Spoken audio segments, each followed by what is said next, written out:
damn, you know I got it. Yeah, you know I got it. Nobody got it like me.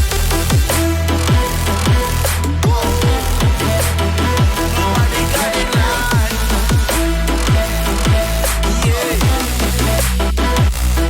I got the juice. I got it.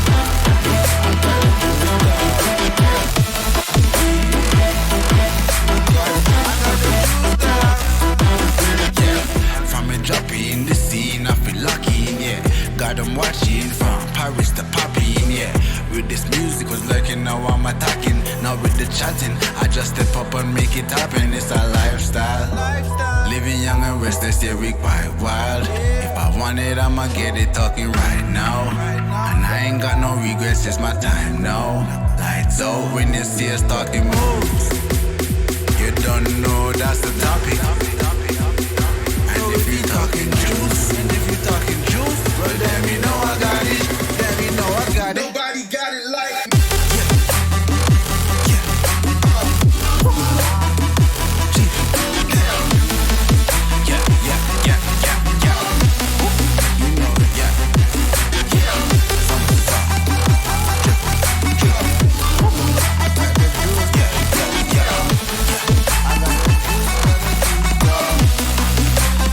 You know. Got it like.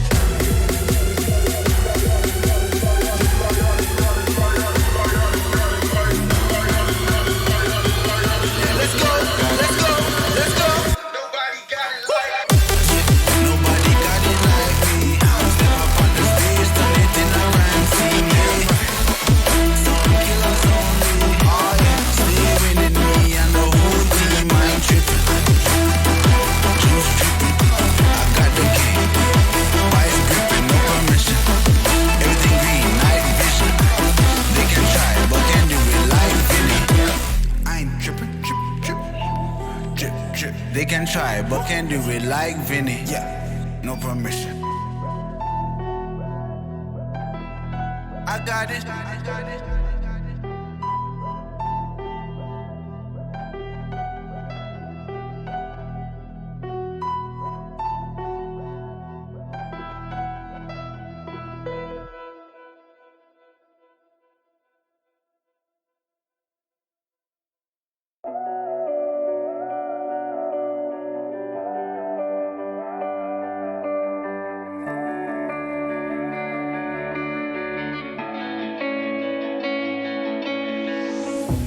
Chasing love in an empty bar.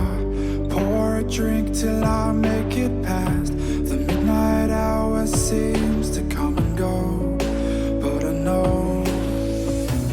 Walk on up with a drink in hand, sipping mixers cause you can. And all the lights begin to switch off. You're chasing the light, holding on for life, fading out. Chasing the night,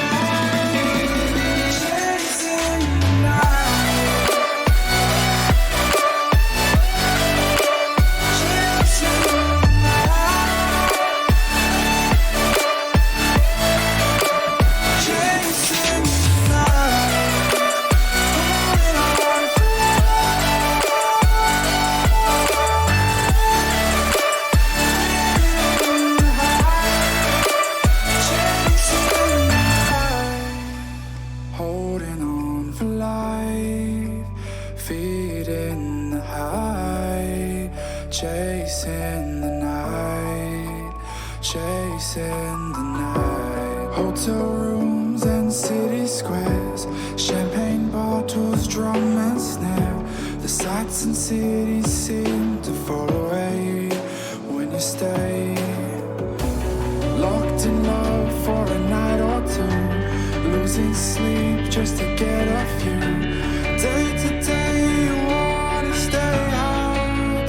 You're chasing the light, holding on for life, fading out. Chasing the night, chasing the night, chasing the night.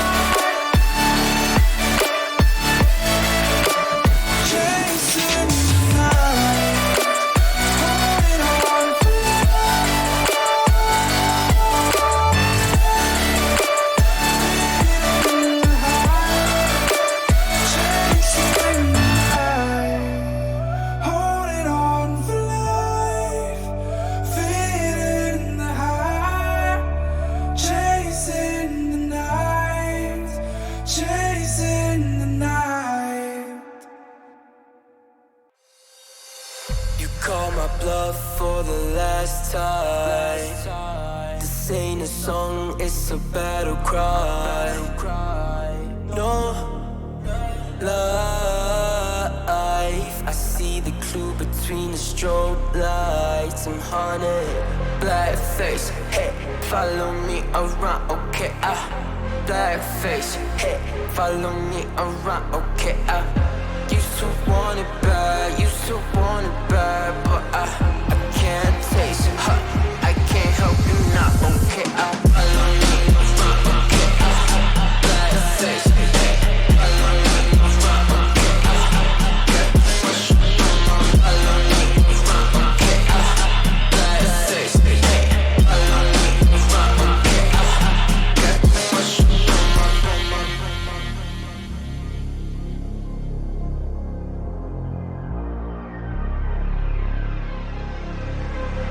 got too much up on my plate, now I can't think. I said woke up to get X and now I'm feeling this is it. Want the money, want the rest. I do purse, not no cess. They say Don, it's why you sad. I said I just need the thing. Red tape, got too close, I hate the city. Black face, show you everything you need to your phone. Can't hit it bad. Someone said it's sad.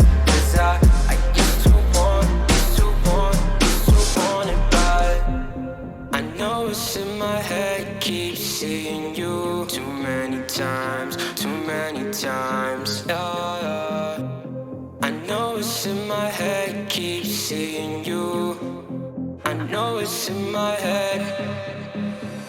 Follow me around, okay, black face, hey, follow me around, okay, got too much up on my, follow me around, okay, black face, hey, follow me around, okay, got too much up on my, follow me around, okay, black face, hey, follow me around, okay, got too much up on my, follow me around, okay, black face, hey, follow me around, okay, got too much up on my,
Good evening, good afternoon, good morning, wherever you are in the world, and welcome to the Phoenix League Season 10 Grand Finals. Here with our cast today, me, of course, Wixenio, and we also have Mr. Sneaky Beaky over in our neck of the woods. How are you doing today, Tom?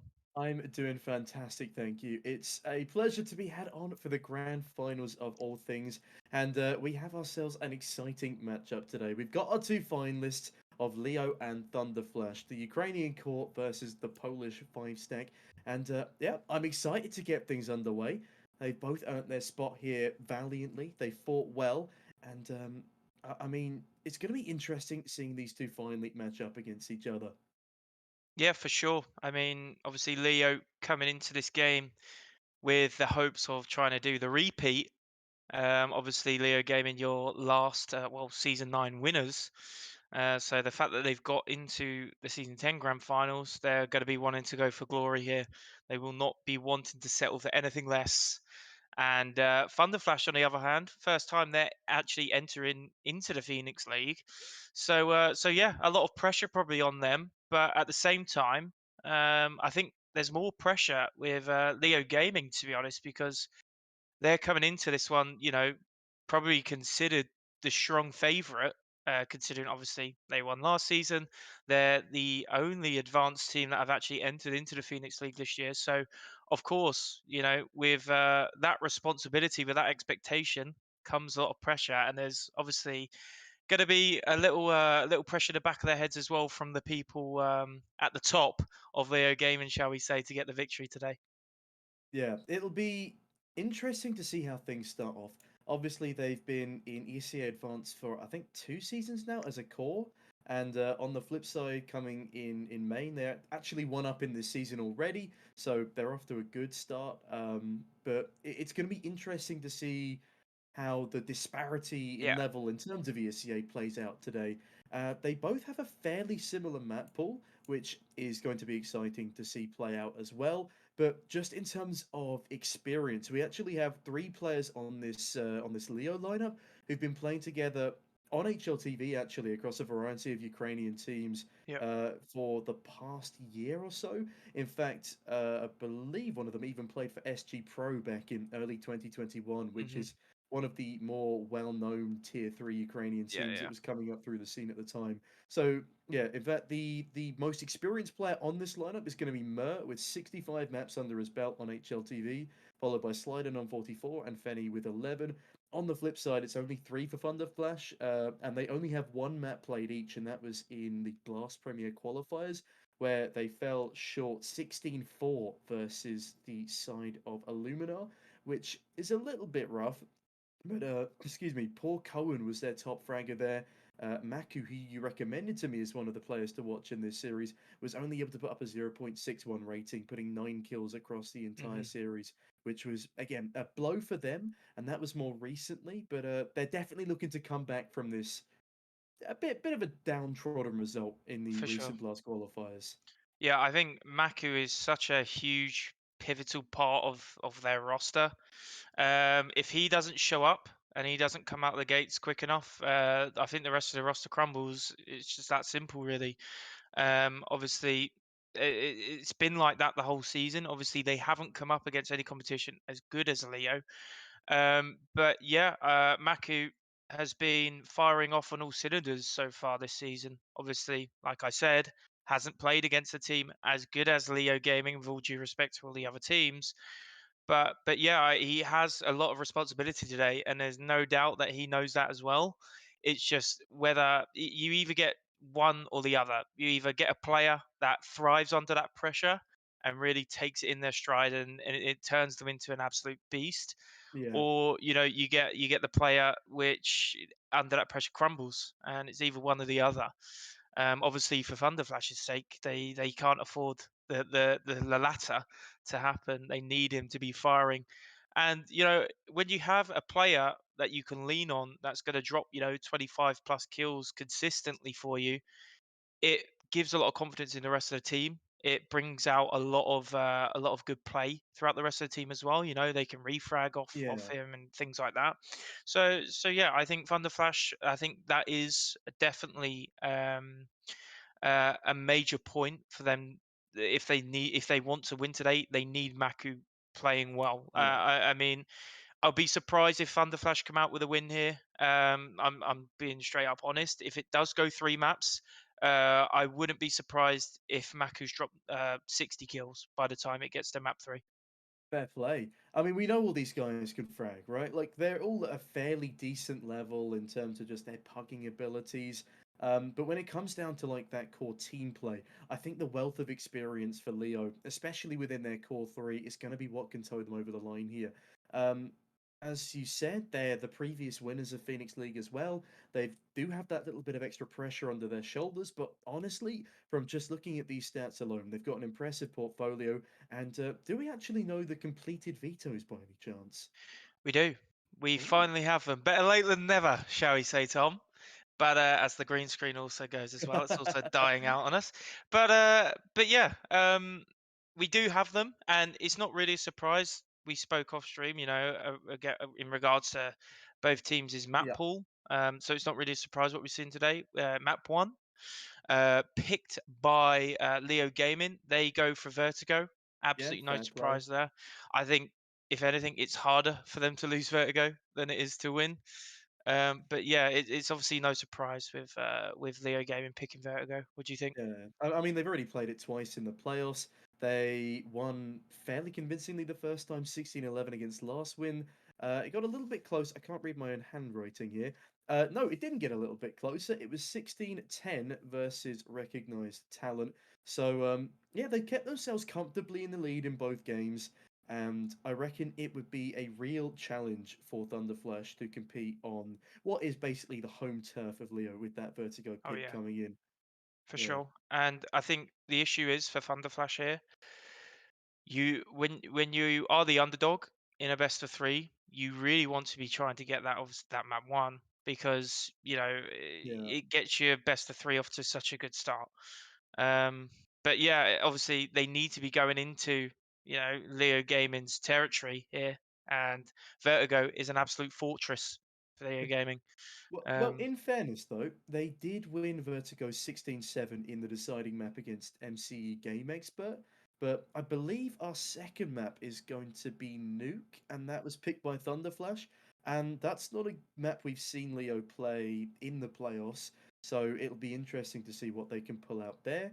Clearly, plenty of preparation done on the side of Thunderflash, and if that was to be a map they take away, I reckon they'd be able to do it and do it convincingly. A 16-8 scoreline against MCE again there, and it was picked as the decider against their next matchup, but it wasn't eventually played as it was the 2-0. So yeah, they've got a decent bit behind them on that nuke pick, and as I said, if it was to be a 2-1 or even the upset, that would be the map that Thunderflash take it home on. yeah. Well, I mean, if it does go all 3 maps, which in my prediction I don't think it will be, but it will be Ancient finishing us off, Oh, and I think lovely. Ancient is something that definitely favors Leo Gaming. They've been playing Ancient. It's been in their pool literally since it entered into the map pool. Yeah. I mean, So a 16-5 as well yeah, against yeah, recognized talent. That's a brutal scoreline. yeah, and recognized talent aren't any pushover. So yeah, it just goes to show what sort of caliber they are as a team. Obviously, if you're Thunder Flash, you're expecting to win Ancient a little bit more than Vertigo at this point. But yeah, I mean, it's a grand final. Anything can happen. Like I said, Leo Gaming, they have a lot of pressure coming into this best of three. Will they thrive under it? I mean, only time will tell. Yeah, and I'm looking forward to that time telling. But yeah, as you can see, both of our predictions are going to be that 2-0 for Leo Gaming. They do look like the stronger team, and as much as I would love a competitive 3-map series for the grand finals, they have the wealth of experience.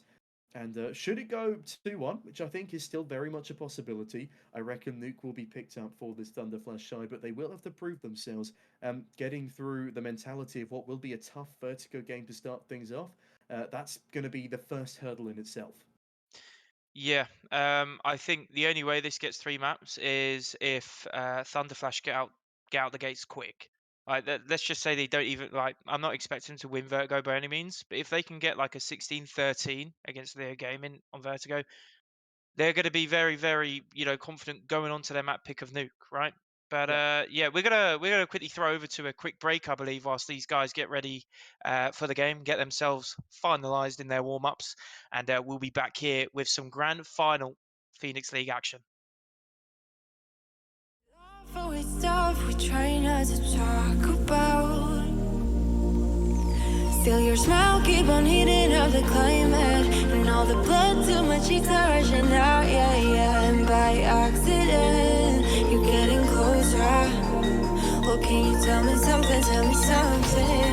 Is it a wild shot of letting you know that you're the topic of all of my thoughts, yeah. 'Cause I'm so sick of this friend zone.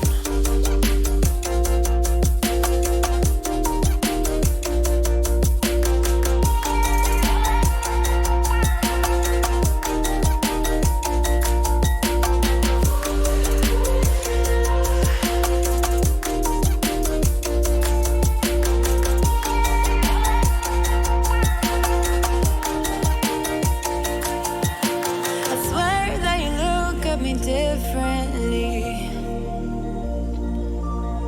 whatever it is, it just feels so real.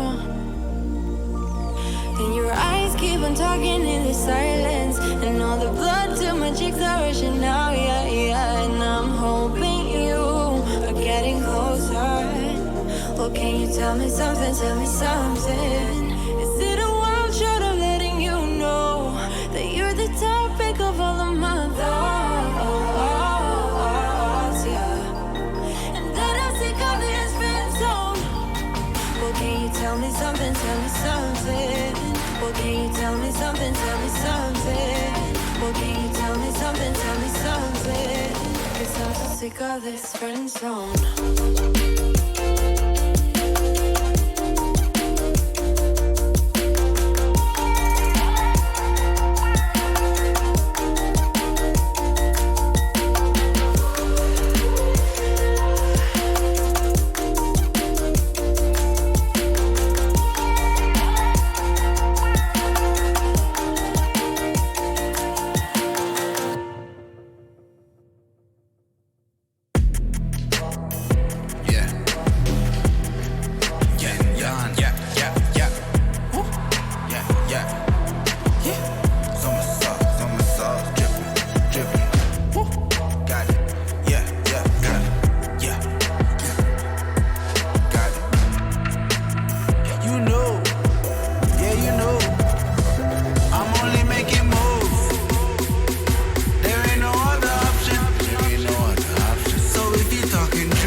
chatting. I just step up and make it happen. It's a lifestyle. Living young and restless, yeah, we quite wild.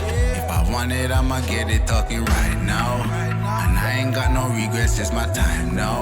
Lights out when you see us talking moves. You don't know that's the topic. And if you talking juice, well then you know I got it. Then you know I got it. Nobody got it like me.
And it's the race to 2, Mr. Sneaky Beaky. Either team needs 2 maps, obviously, to win the best of 3, and we are off. LeoGaming, your reigning champions, looking to make it 2. ThunderFlash, first season in the Phoenix League, looking to get their first ever Phoenix League trophy. Well, they're starting on that CT side of Vertigo. In recent times, it has been more prolific than the T.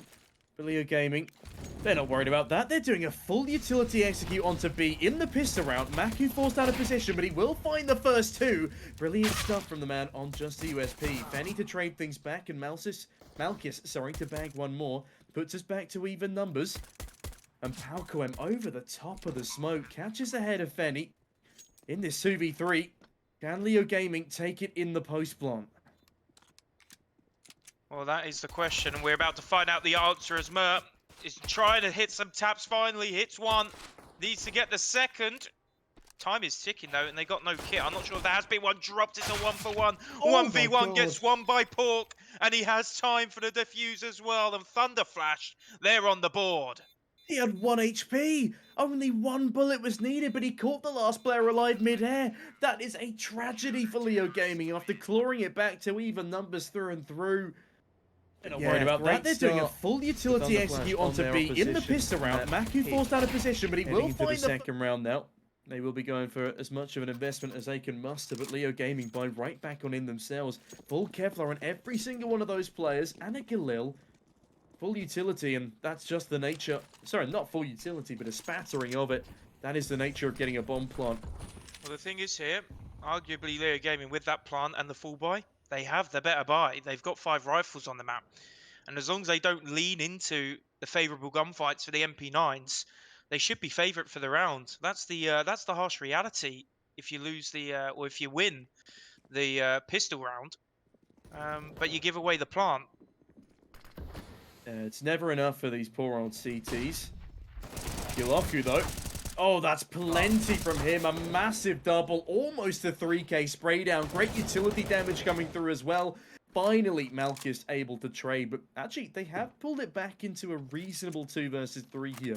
One of the MP9 players does upgrade to the A1S. That will certainly help things out. Falls back to the site as well. These CTs, they don't want to overextend in a scenario like this, especially as LeoGaming wrap their way back round into middle. Bomb dropped over to Sliden from Malchus. And a boost does come on in. They won't see anyone immediately. But in from Elevator, they do swing. Smoke now dropped by Sliden. Cuts off the rotation, and B looks like is where they want to finish up. Can they clear off this stairs player? And there it is. That's a huge kill. The Malchus has opened up the B bomb site 2v2 now, but the HP on LeoGaming's players is not going to be enough, I don't think, to fight this MP9. The MP9's going to spray away. Sliden's been found, and suddenly Malchus, the main fragger for LeoGaming, needs to put out a 1v2. He has the first 1v1 now, but he's got no HP, Tom. He knows he's not on the bomb, but he has to swing. He has to try and take the fight. And Gite will win the fight. 2-0 for ThunderFlash. Oh, that's... And they're looking hot, not showing any signs of pressure early on. Would have had to have been an ace for Malchus in order to pull that one over the line. And the fact that he gets 4 makes it all the more heart-wrenching for LeoGaming. But ThunderFlash, as you said, they're off to a great start. Hopefully this gives them the confidence to continue on their opponent's map pick here. They've clearly been practicing. And with a good start and a nice warm-up in their ESEA main season, whilst LeoGaming are yet to play their first official. Hopefully, it's got them prepped for this matchup. Sliden edging his way towards the mid-smoke, cut off for the time being, and another force buy from the T side after yet another bomb plant. But, I mean, force buys and kills are all well and good, but if you can't convert the rounds off the back of it, it's worth nothing. They need to pull this one over, otherwise their economy will start to tank a little. They do get full loss bonus as the T side after a few more mistakes, but hopefully it doesn't come down to that. But Gite determined to make sure it will. Bomb now lost in no man's land in middle, and a brilliant 2k opening. Oh, and it's so messy. LeoGaming are being absolutely decimated, and perhaps we treated ThunderFlash too harshly in the pre-game. They're coming out swinging here. And it certainly looks like that ThunderFlash are coming into this series with a lot of research done. They seem to know exactly what LeoGaming are going to be bringing to them every single round so far. Okay, let's not get ahead of ourselves. We're only 3 rounds in, and of course they won the pistol, so things are going to be going their way early. But that was an absolute storm of a round. 4 players alive. After a few more No players left mistakes, alive for well, Leo. hopefully it doesn't come And down to that, but Gaming, is determined. that pressure going to be turned up on the dial a little bit? I mean, honestly, as soon as that 2K comes in middle and the bomb is dropped, the round is basically already over.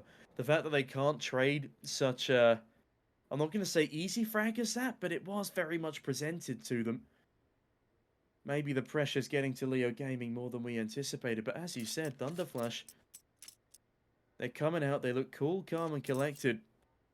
And it's certainly reflecting in their fragging and round count. The only person who's really showed up at all so far for LeoGaming is Malchus, and he wasn't quite able to pull that ace clutch over the line. And Yeah. he shouldn't have had to. That was an investment from everyone else on the team.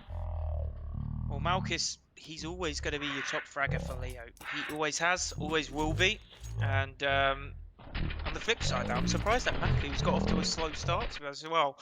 I mean, they're 3-0 up, but he's only found 2 frags. Granted, they haven't been heading to his bomb site. But yeah, it's good to see the rest of his team have managed to, pick up the slack, so to speak. And they're finding it, well, they look very confident. I mean, Pork's got 4 frags. Gitte's got 4 frags. Yeah, it's a great distribution across the entire board for the CT side. And as I said, in recent times, Vertigo has become a more CT favoured map. But that's not to say that those picking into it should be losing 2 force buy rounds in a row, especially when they get so close on their first attempt. Tactical or technical timeout over. And we are underway, and ThunderFlash, well, they should realistically be going 4-0 up here. They're up against the Deagles, but I've seen crazier things happen in this game of Counter-Strike. All it takes is one spark of brilliance, a nice little 2-tapper, 2 players dead, and suddenly your whole round's opened up for you. Malchus, though, is a player with a Glock, and the Glock is not going to be doing too well against those Kevlar and helmets, that's for sure. Mid, completely taken from Gite as he finds Slide, and see you later, he says. He needs to find one more, though. There is Mur around the left-hand side. Gets that as well. Thank you very much. He will say, oh, and it's all falling onto the laps of ThunderFlash. They need another clean round, really, because it won't be a matter of time until LeoGaming starts streaking on some rounds. It's just inevitable. But yeah, they need to make sure that they've got the economy for that to happen and for them to still be intact, ThunderFlash. And it looks like it will be 5 alive, and it will be. Maku seals the deal. 4-0, 5 players alive, and all players on the side of the CTs, all above 4K. I mean, Gite's having a great time here. He's finding all the eco frames in towards middle. A 3K to the tally in the previous. And LeoGaming, yeah, they struggled to get anything done in that previous, admittedly just on a couple of upgraded pistols, but now this is where it really counts. A full gun round for both teams for the first time in this series. And Fanny, he's made it up early towards a short, but goes down faster. Clocku, brilliant fragging, and Gite pushing up further than initially anticipated. Catches Sliding off guard. Beautifully done. In fact, he's still opting for the A1S over the AK, proving just how overpowered it has become in recent times. Going into this 5 versus 3.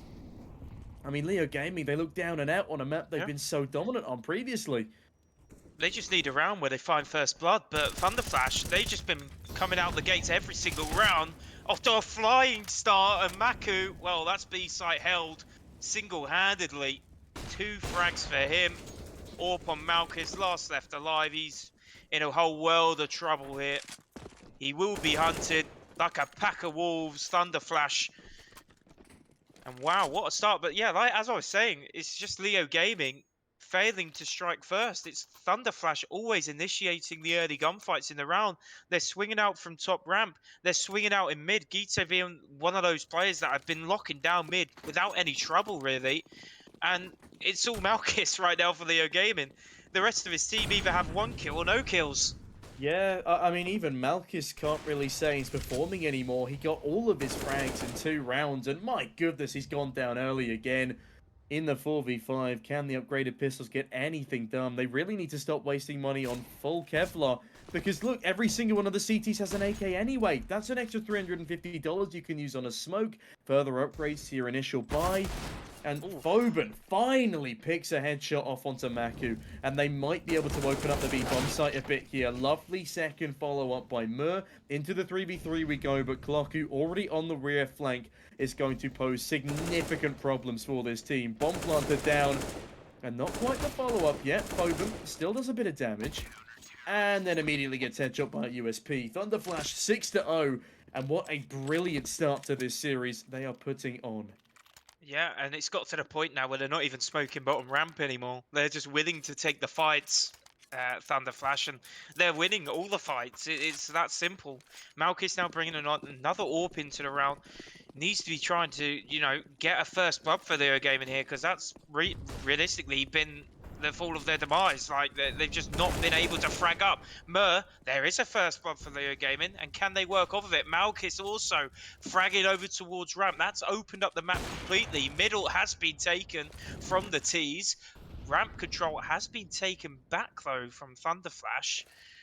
So, a trade, but still, it's LeoGaming with a one-man advantage right now, and Maku playing quite passively on B site. Gonna have to reposition himself, and it looks like LeoGaming are opting to head towards that B site. Oh, it's good to see LeoGaming finally getting an entry frag on the board. That's something they've been really struggling with for the past couple of rounds. Losing out loads of fights to middle. When they try and push up A ramp, they get absolutely mullered. We're now giving up their presence towards B ramp, and early rotation might be called on in. They've got the utility setups. They've just not been able to utilize them properly, and oh no, surely not. Swizz on the rear flank. He's got one blinded player, two blinded players. Down to the 2v2. They've got the health advantage, but Foben does trade things back. 2v1 now for LeoGaming. Smoke rattles on down, but look at this positioning from the AWPer. Pork hiding on top of the slides. Now pushing around to the side. This is absolutely huge. He hasn't seen the second. Oh no, he didn't see the second. Hiding in back wall. 4-3 gamers unite in constant pain. But LeoGaming, they do finally pick up their first. Admittedly, almost undeserved towards the end there. But vital round on the board. Yeah, I really would have liked Swizz to just held his ground there. He got a little bit too greedy. He got a little bit ahead of himself after getting the 2K. He could have just played bottom stairs and not really peeked, and could have let Port get a kill. And then they're suddenly in a 2v1, but he gave, you know, LeoGaming that early kill for the 2v2, and it was just all uphill for Port going from there. It's so hard to retake the B site, let alone with an AWP. And yeah, like you said, LeoGaming finally get around on the board. Has been a 1-for-1 trade early on in round number 8. And ramp control once again has been taken from ThunderFlash. Can they keep it though? It's very brave to, you know, swing out kind of blind, kind of like a dry peek, shall we say. The smoke does get deployed, and Swizz is going to use it to his full advantage. He hears the nade being thrown. He snuck straight through, does not hold the trigger. He will fire, and he will fire onto Fenny CS. And now Fenny CS is going to have to watch the rest of this one in spectator mode. I can't believe this. The just insurmountable pressure that ThunderFlash are applying onto LeoGaming here. Look at it, they're everywhere. You cannot let your guard down for a single moment on the side of LeoGaming, and now they're playing scared. They're getting rear flanked every which way. Maku cuts down Malkis. That's an AWP drop, leaving just Foben in the 1v4, and he's going to swing straight on into the open arms of Maku once again. Beautiful repositioning, nice little jiggle, and ThunderFlash on to 7. 7 times as many rounds as those who have picked the map. And already they put 2 more rounds on the board than what recognized talent were able to do on Vertigo. It's just crazy. It's so much map control though from ThunderFlash. They're literally squeezing LeoGaming out of ramp. They're squeezing them out of mid. They have absolutely no control of B stairs. There's nowhere for LeoGaming to go. So they're having to swing into the angles that every single ThunderFlash player seems to be holding. Even here, look, Merc can't even get into ladder room. They're so fast as well. The CTs are playing like T's and it's paying dividends. As I said recently on Vertigo, it's become far more of a They can't even peek CT-sided ramp. map. My god, the utility, not another one, surely. Oh, Swizz. Just impeccable impact. What else is there to say? They don't even overextend. In fact, the one overextend is Foban. He walks straight into a Molotov and dies. There was no reason for it. They don't clear their Oh corners. boy. Gloku and Swizz, they're cleaning up house and Mer 1v5. It's not happening. It is impossible. Just the Desert Eagle and a boatload of pain and dead teammates. 8-1 now to ThunderFlash when they finish off this kill, and Swizz will deal the killing blow. 4 kills back to his tally. He's 11-3 right now, and everyone on ThunderFlash is performing out of their minds. Only a single frag for Fenny and Slyden. 2 players that this team needs to rely on. 2 of the players with that HLTV experience. And I'm absolutely gobsmacked that LeoGaming have not called a timeout here. They need to kill this momentum that ThunderFlash are bringing. Like, there's no other way about it. They can't continue to go on like this. They haven't got time to talk it over because the rounds are ending so fast. And I'm actually shocked. With their experience, they haven't called one yet. We've only had a technical timeout. Obviously, playing at home, you can talk during the technical timeouts, yes, but I'm very shocked that they haven't called a little tactical timeout just to talk things over and get something going. Nevertheless, that being said, they have got the B control here, and an execute will come out, and it's all pressure on the ThunderFlash. They've got cleared white box. He's still standing there. They hear him, though, making a lot of noise on the railings. Down he goes to Fenny. And now in the 5v4, they're finally having someone hold their rear flank. Lockhoot will not be able to replicate the same tricks as the previous, and that's great damage from Fenny. Little does he know, onto a player hiding in the smoke, and the CTs, for the first time this series, are going to be forced to fall away and save. Orp continues to hold the angle, forbidding Foban to make it round that corner. Not that they want to at this stage anyway, but oh, it's good damage dealt. He may even want to pursue this Orp here. And a second on the board potentially coming through for the side of LeoGaming. The Ukrainians put their thinking caps on and change up their strategy. Well, this is the LeoGaming we were expected to see before the map started. That's the first round where LeoGaming actually been given bottom B stairs control, and they've taken full advantage of it. They didn't allow the flank from Swizz to come in to slow them down at all because Malkis was holding it. It was just a very well executed round, and a round that really was like their bread and butter of Vertigo. It's certainly not the first time that they've ever done that. Let's say that. So yeah, I just need to be seeing more of the same out of LeoGaming here. It's what we were expecting to see coming into the game, and hopefully, for their sake, we see more of the same. He's going to see Pork being flashed and pre-fired off the angle that Maku played on top of the cardboard. He has another freebie. And what can LeoGaming do with this one-man deficit? Oh boy! Pre-fire around the corner as well. That was just rude at that point. Doesn't even see the man. Knows he always holds behind the smoke in middle and fires off at him anyway. This Orp might be losing $4,750 investment at the bottom of ramp as well if he's not careful. They're just being outgunned every which way by this ThunderFlash side, and yeah, another smoke rains on down. Malkis loses all sight. Oh no, not quite losing all sight, too right? deep. Oh dear. Snuck around the edges. Oh boy, Malkis, it's just not been his day, has it? Let's be honest. Yeah, it's just unfortunate. Just looking at the wrong place on top of the sandbags where, to be honest, you do see a lot of people like jump peeking it and stuff. But it's interesting to see Gloku just no care in the world, just completely swings out. He's angry after last round where he got killed by it on the rear flank. Oh, yeah. You're not wrong. 1v4, or what should I say, 1v5, 5v0. It's that plain and simple, and ThunderFlash are actually, there's nothing else other than to say they're loving life right now. Their Vertigo picked by LeoGaming. Yes, picked by LeoGaming. The absolute fortress it usually and traditionally is for LeoGaming. Has looked nothing shorter than I don't know, well, it could be over in a flash, you know, if they're not careful. ThunderFlash. Oh, I do find it interesting that ThunderFlash have a lightning bolt as a logo. It's definitely interesting. I mean, yeah, they've certainly struck as prevalently as one. But can lightning strike twice in the same place? As ThunderFlash look to again lock down this B-bomb site. Pork, Molotov over, will continue the delay. Maku up close and personal. Oh, it's a gorgeous 3K spray down. My God, the team flashbang is perfection, and the spray is even better. Clocku in mid catches another, and Fenny 1v4. They are just losing man advantage after man advantage. Zero trade frags. They look lost with every play they do. Occasionally, they'll pull off a fancy play onto the B site, but they can rarely hold on to it into the post plant either. Swizz, perfect angle, cuts down Fenny, 10-2. And this is just a dilapidated side for LeoGaming. They pick into it, they come in confident, and they get shut down in the pistol. Ever since then, it's been downhill. They picked up 2 rounds on their T side. That's simply not enough. If they want to recover this game at all, they need to try and put it onto 5.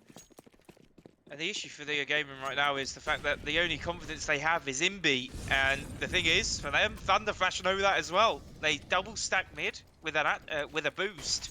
A mini Astrale stack going on, and they send 2 to B as well. The flash comes in perfect, tees up Maku for a 3K, which was a sick spray transfer, I must add. And yeah, I mean, look at Leo now. Look, Sliden's literally in T-spawn stairs, expecting a push to come through. There's no sort of map control being allowed in mid whatsoever.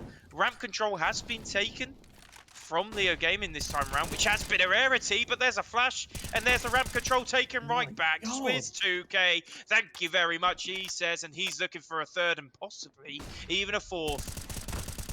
As I said, we know they can all aim, but this is just taking the cake a bit on the side of Swizz. 16 in 3. There it is. Almost all of his kills long range. Another 4K to the tally. This is absolutely ridiculous. Nice. Will they let him get the ace, or will Maku steal it away? And he will. Sliden will fall 11-2. And yeah, I guess I wasn't joking when I said it'd be over in a flash. This half is just dreamed by. And again, I think one of the reasons why it's felt like it's just absolutely flashed before our eyes is because LeoGaming just haven't called a timeout. I cannot believe they're not taking their time to just call a timeout. I don't know if it's frustration. I don't know if it's because they don't want to give ThunderFlash any time to think, but it's not worked. Whatever the reason is as to why they haven't called a timeout, it's just really not worked. He's in a bit of trouble in Ladderum, but everything just going his way right now. Everything's going ThunderFlash's way, and they are storming onto LeoGaming. I don't know what it was. Maybe it was overconfidence. Maybe it was cockiness coming up against what is considered a lesser team, I suppose, with them being main versus advanced. But yeah, clearly misplaced as they are just getting absolutely steamrolled. We've seen very little depth of strategy. We've seen, I think, 3 to 4 executes, all of them on B. No real presence shown properly on A, and they've not actually been able to get top ramp control in order to execute A site. They're being demolished left, right, and center. Foban, what can he do with a Tech 9? He might get Gate. Nice headshot, but still, that really doesn't net much. The economy on the side of ThunderFlash is extortionately booming, and LeoGaming, the same cannot be said for them. Foban does hear one on the bottom of the ramp as Clocku repositions himself behind that smoke, but he doesn't know where anyone else is. He does hear that AWP scoping in, but what can he do with 30 seconds to go in a 1v3? Oh no. Oh boy, it just gets worse. You hate to see it. Clocku, he must know he's there because he's holding the angle. He's throwing everything he's got in his back pocket at him. Eventually he gets the kill, and ThunderFlash, well, I mean, they could be coming out the CT side with 13 rounds. That's impeccable utility usage from ThunderFlash as well. They don't overextend. They just use their utility to delay as long as possible and back themselves even easier frags. They've been doing it in mid. They've been doing it on A ramp impeccably. B, they've struggled a little bit more, but their flashbangs have been brutal, as have all of their players and their aim. Gate catches one more, Swizz onto another, and I'm casting like it's the end of the game because it basically is at this point. 5v3 ensues. Mert finally claws one back. Oh, the damage. Yeah, it's pretty big util damage again from this ThunderFlash side, and Wix, my god, I'm not confident for LeoGaming coming into the second half, or even the rest of this finals. Well, I think one thing's for sure, Sneaky. We've, well, our 2-0 predictions are pretty much out the window. Unless Well- Mer can cause some trouble, but the flickaroonie, hello! Oh boy, add that to the highlight reel for the season. My God, are you kidding me? That was insane! Okay, flipping over to the second half on that note, I don't think it even matters whether or not LeoGaming can win a pistol. It's so far gone. Slyden is on 1 frag, Fenny is on 2, Yeah. no one's hit double digits, and I can honestly say I have not seen an impressive round from any of these LeoGaming players since round number 2 when Malchus almost aces. And that was almost a gimmick ace even. Look at this from the T side though. Gate 2 brilliant entry Oh frags. my Here's another. word. This is actually tough to watch at this point. In a grand finals of all things, Slyden, it's lovely. But I can't even get hyped for it anymore. Already desecrated. 14-2. 7 times as many rounds as their opponent in the first map of a grand finals, ladies and gentlemen. And the Poles, well, the polar opposite of what we expected. They are steamrolling through. LeoGaming, they have to go for this, yeah. They have to buy in this round because you just can't be affording to play for overtime when you're on 2 rounds. It's just, you can't do it. And if they lose this round, well, it's curtains. I'm just going to say it like that. Slider needs some HP, well, 7 HP worth of damage. But yeah, I mean, it's all been ThunderFlash, and it's props to them. They've come out the blocks. I have no shadow of a doubt that that they've done their research coming into this game. They're happy to leave Vertigo in the map pool for LeoGaming. Flashbang comes in, but Maku playing counterflash says, thanks, I'll be eating that one up every day of the week and twice on Thursdays.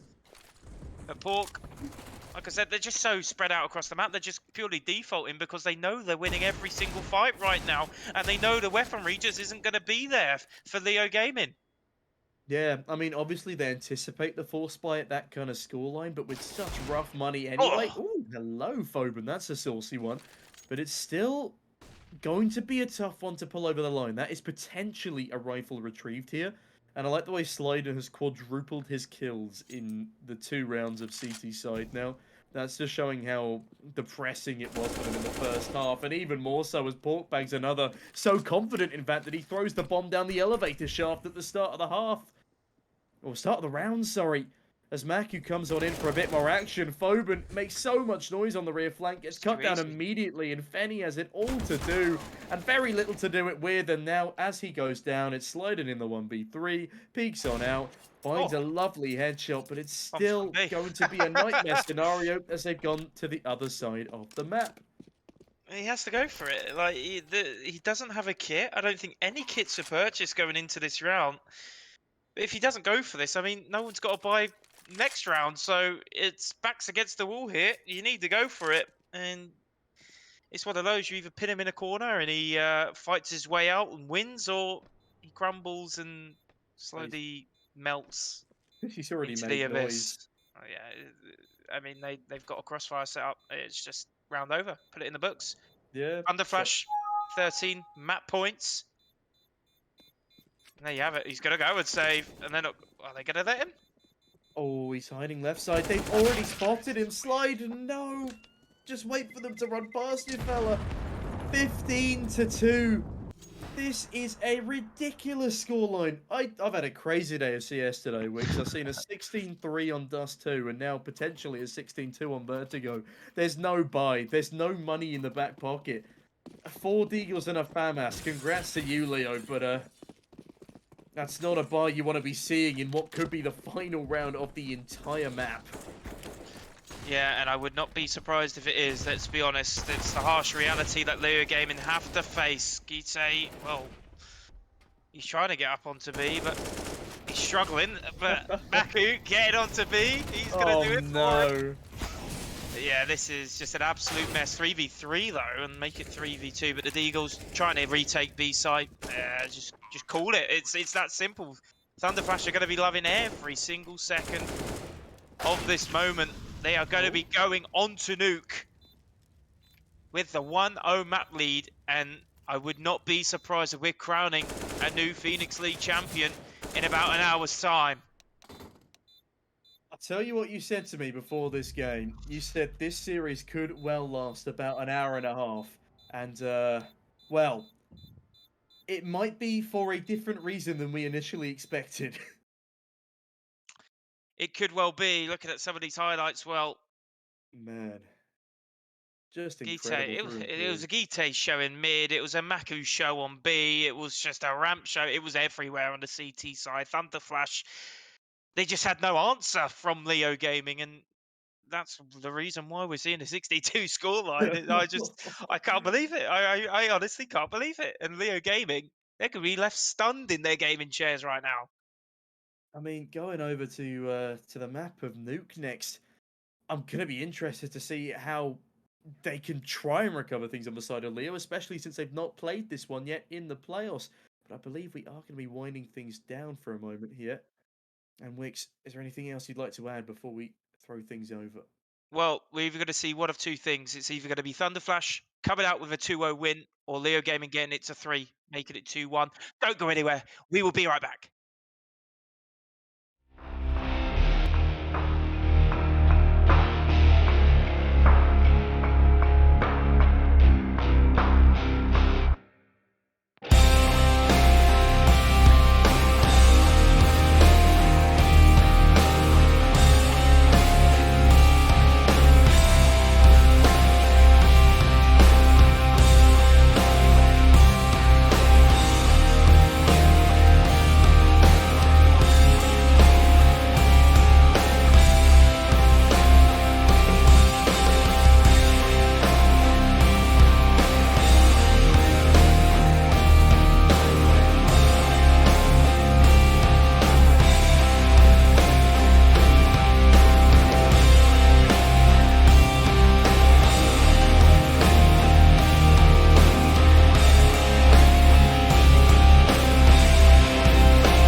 Try not to talk about.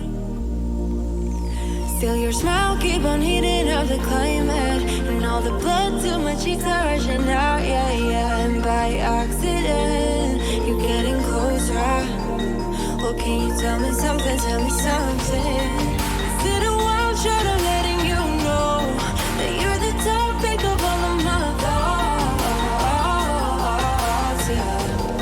'Cause I'm so sick of this friend zone.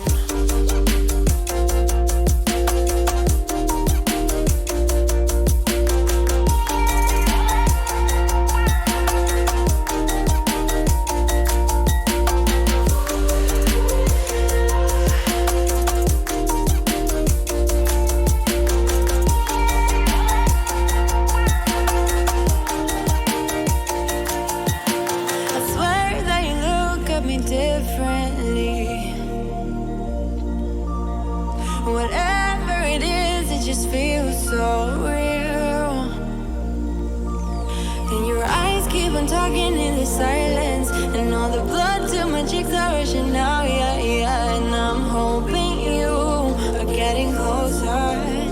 Well, can you tell me something, tell me something? Is it a wild shot of letting you know that you're the topic of all of my thoughts, yeah. Can you tell me something, tell me something? Well, can you tell me something, tell me something? Well, can you tell me something, tell me something? 'Cause I'm so sick of this friend zone.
make it happen, it's a lifestyle. Living young and restless, yeah, we quite wild. If I want it, I'ma get it talking right now. And I ain't got no regrets, it's my time now.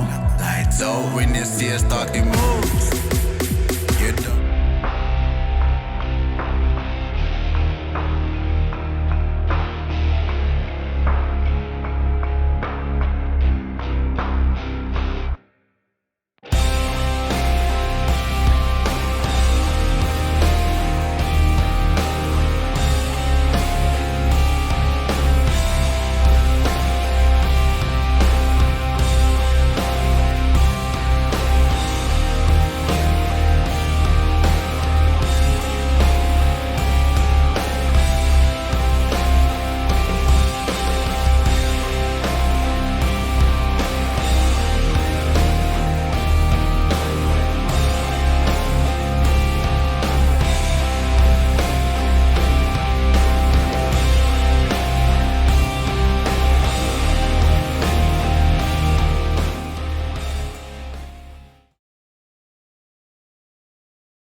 Welcome, ladies, gentlemen, non-binary, whatever you claim yourself to be. It's a pleasure to have you here on this fine Thursday evening here in the United Kingdom and Ireland and Ukraine and Poland.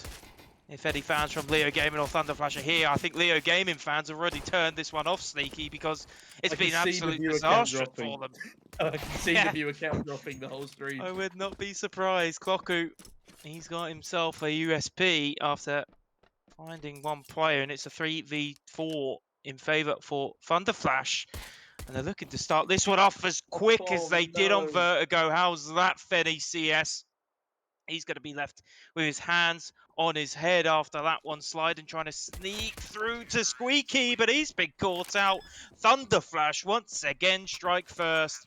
And could we be seeing more of the same as what we saw on Vertigo? Well, with that pistol start and the reciprocating force bite, we could well be seeing a similar start to what we had over on good old Vertigo. This time, it is ThunderFlash starting on the T side. They didn't get too much of an opportunity to really demonstrate their T side prowess in the previous map, but they'll be hoping that they can pick up the pieces on this one and get a... Thankfully, won't have to pick up the pieces just yet, but Mert, oh, it gives ThunderFlash a taste of their own medicine. A nice bit of rear flank work there, and Benny catches almost a player on the cross. Swizz, though, chucks in a nade, eats a bit of damage, and these Deagles, they're doing carnage. Slider hasn't checked next to him, though. They walk straight past each other in the vents. Klocku now coming back up for more, and into the 2v2 they go, and up to the A-bomb site they shall climb. Gete and Klocku. Very little health between the two of them. This is very much a possibility as Malchus waltzes straight into a frag grenade. Both players watching towards heaven, though, as Klocku now readjusts himself. In this post plant, it's going to be a tough one for LeoGaming, but they still have every opportunity. Yeah, and it's a 2v2, like you said, low HP, but the fact of the matter is that these LeoGaming players don't have any SMGs. They've only got Deagles and Scouts and you name it. They've got an AK, certainly now Phoban. 1v1 situation, no kit though, so he needs to try and engage with Gite here, but Gite's going to win the fight, hold the angle. And an angle that he should be winning the gunfight on. 2-0 ThunderFlash, but LeoGaming really did make them work for it.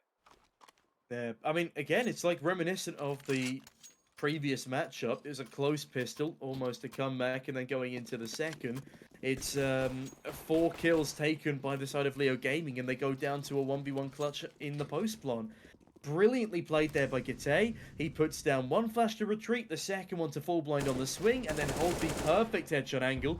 And now he's the man to entry into the following round. They're on fire right now, but the Deagles are showing a little bit more promise than the previous matchup for LeoGaming. A nice headshot as well on towards Swizz, but everyone else has been pretty much cleaned up. Slider already equaled the amount of kills he was able to put up in the first half of the previous map. And ThunderFlash again are the ones to be using their pauses. Fenny goes down, leaving just poor old Slide, and I don't see him getting much done, especially as he's been spotted now by Swizz. But it's 3-0 again to ThunderFlash as they call yet another timeout. Nothing really going in favour of LeoGaming just yet. Right, and that's putting it lightly, to be honest. LeoGaming have been very underwhelming, I've got to say. Not really showing any reason as to why we should have selected a 2-0 victory for them, to be honest. Yeah, it's been Yeah, Leo lack of gaming. They've been pretty yeah, pretty exactly. quiet. It's certainly been a shock to the system for them.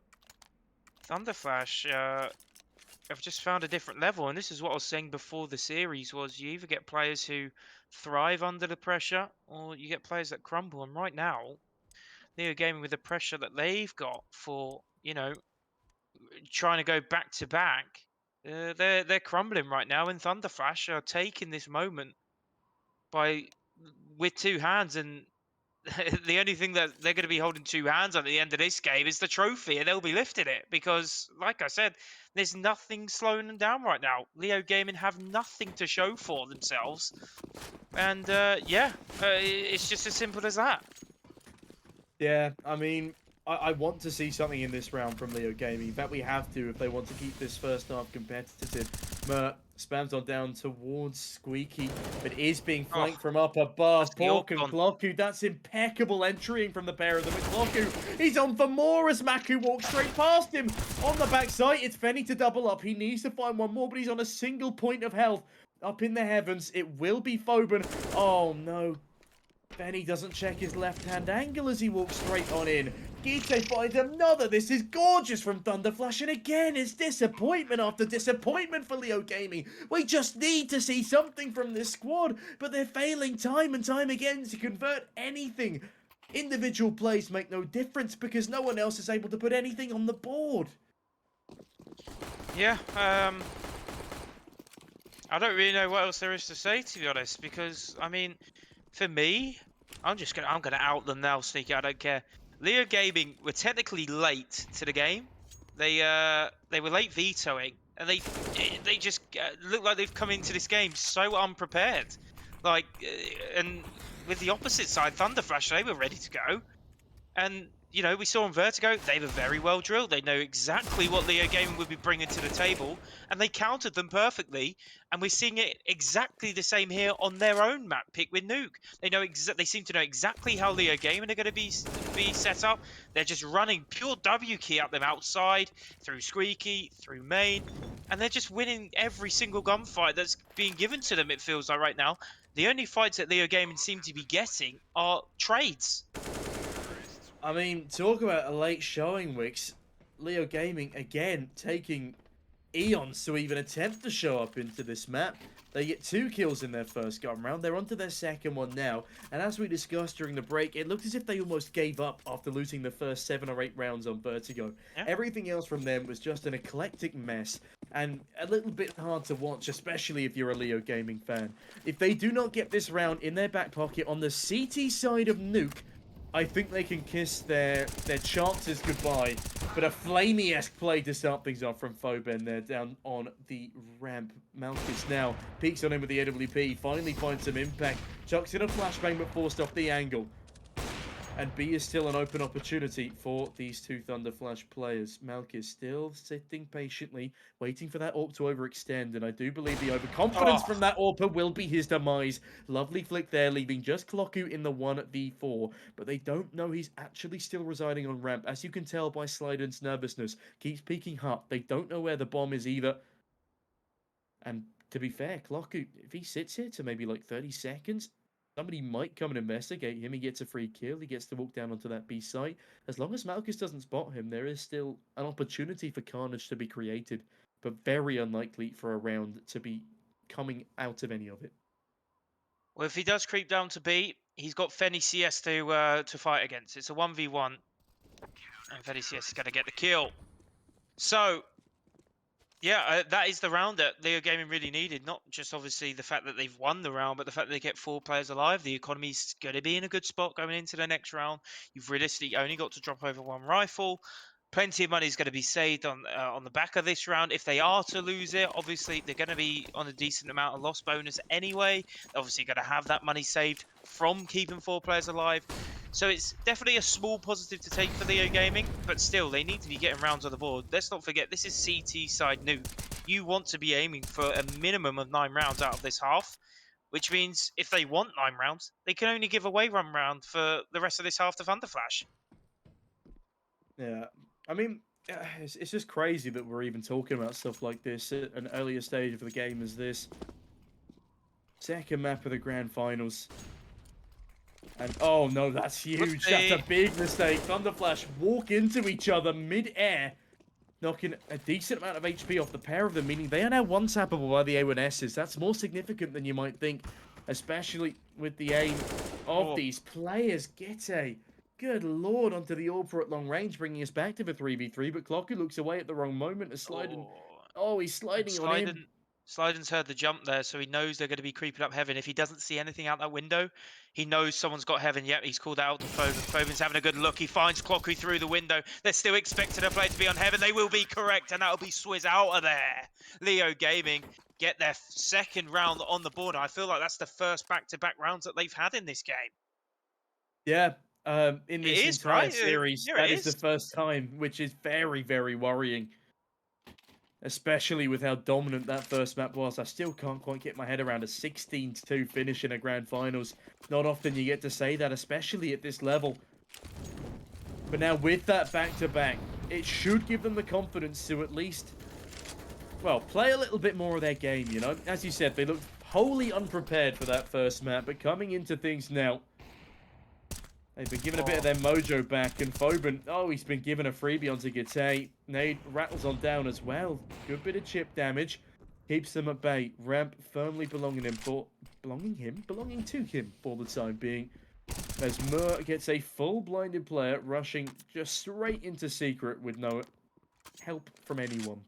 Obviously, from a neutral point of view, this is great to see. Obviously, we don't want to see, you know, like a 16-2 grand final. That just wouldn't do the season justice, and it wouldn't do both of these teams any justice, to be honest. But right now, oh, it's getting a little bit spicy. The heat on the ramp.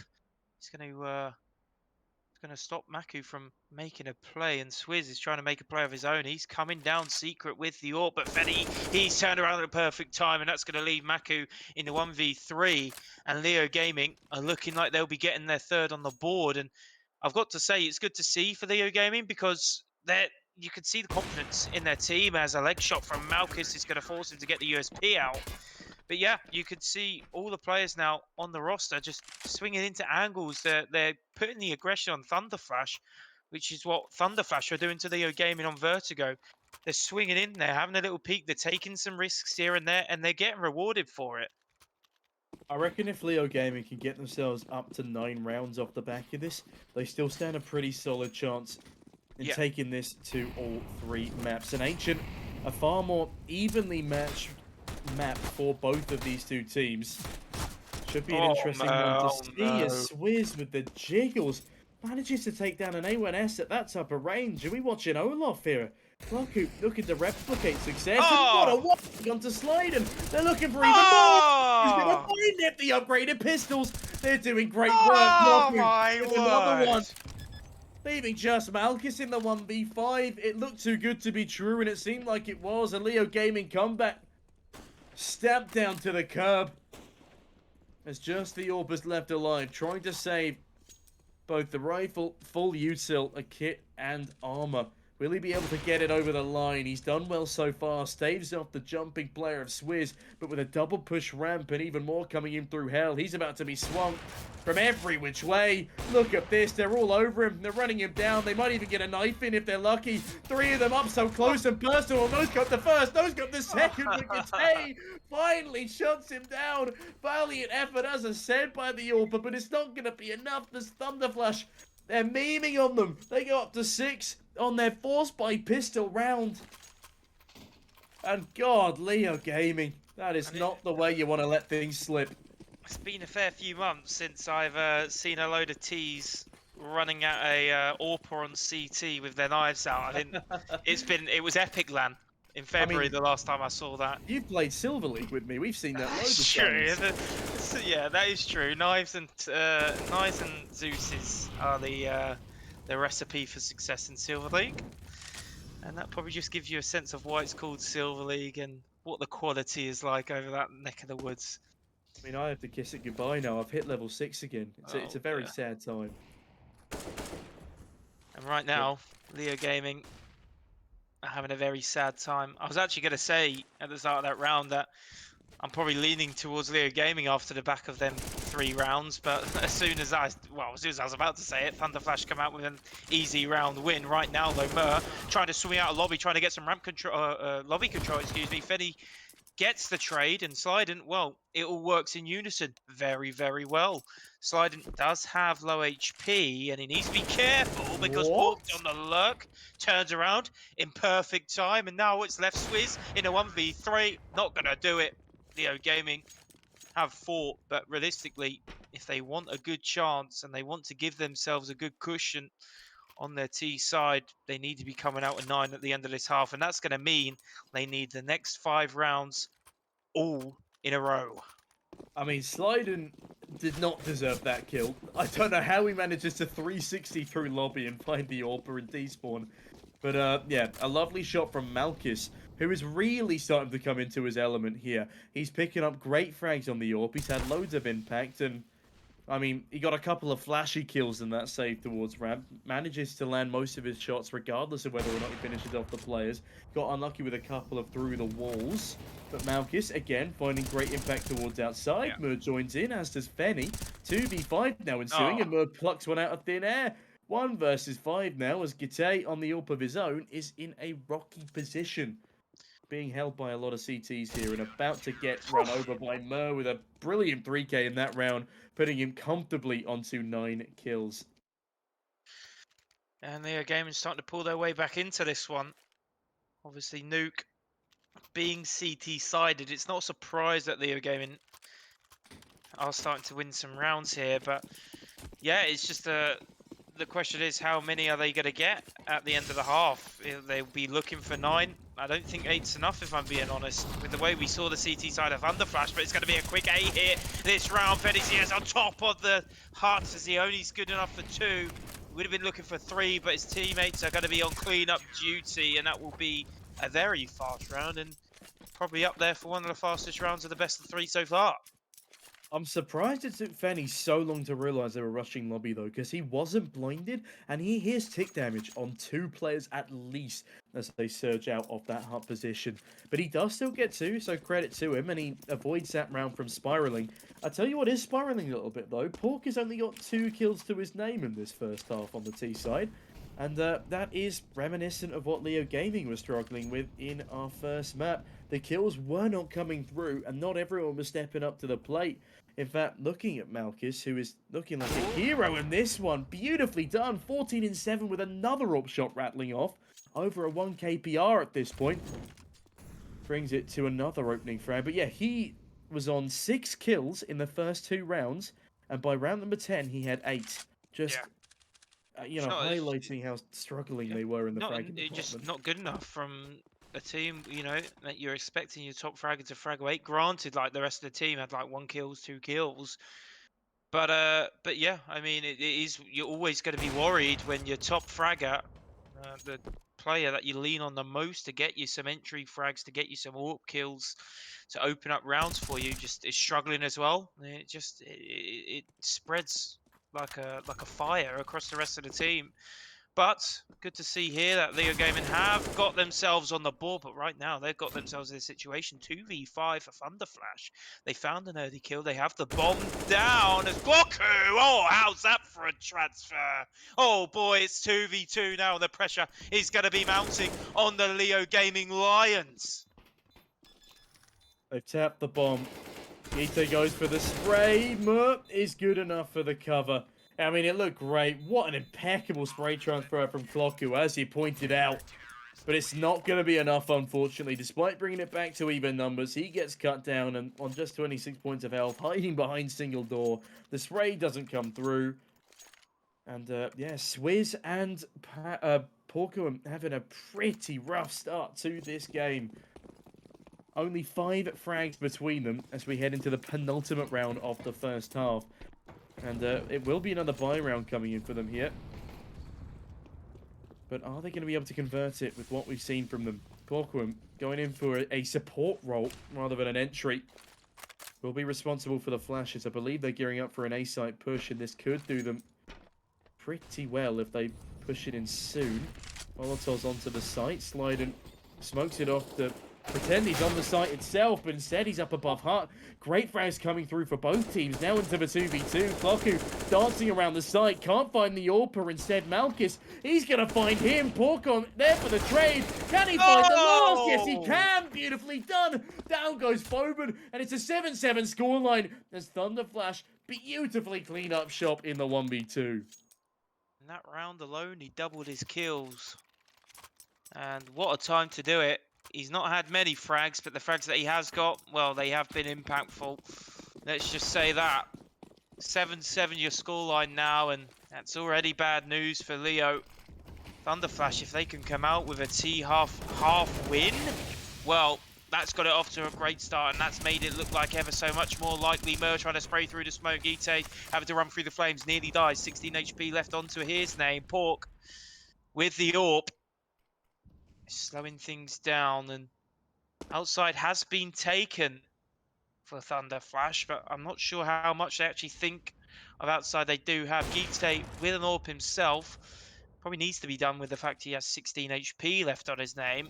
He's going to creep down. They do not check main, though, and that's going to punish them. It's going to be a stab in the back, and the bomb has been dropped. Pork and Maku against the world, it feels like. Well, there's one. There's a chunk of it. Now they're going to be looking to get themselves into a. Maku is going to be responsible for checking second vent. That will be cleared, obviously. No CT playing there. Pork having to swing out as well. And Mert, well, he needs to defend this A site with everything he's got. Maku will finally check it, and it will be Mer dropped on A, and that's A site taken. Foban holding the cross, but that X-ray a little bit deceiving because Pork has snuck through outside, and LeoGaming now are going to be asking the question, well, where the hell are they? Why haven't they planted A yet? Foban's not seen the other one cross.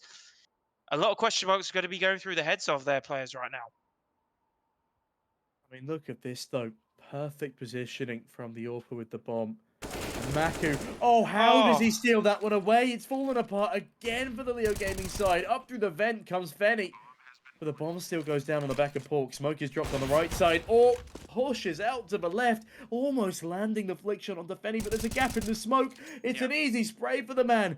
And a lovely clutch coming on through. 8-7 to LeoGaming. I'd say 8 is the bare minimum. But they are definitely going to struggle on their T side. Especially after what we witnessed over on Vertigo. And we have to bear in mind, that was their map pick as well. A rough side for Foban. Only 5 in 12 afforded on the CT side of Nuke. But we're hoping that the people of Swizz and Pork can pull things back a little bit more now that they're hedging over to their favourable side on their favourite map. Oh, this pistol round's huge. If LeoGaming do not win this pistol and they let ThunderFlash get off to a strong start, build their economy early on their CT side, well, it's going to be not a mountain to climb. It's going to be, I don't know, you name it. An ocean trench to submerge. Yeah, literally. It's going to be extremely difficult.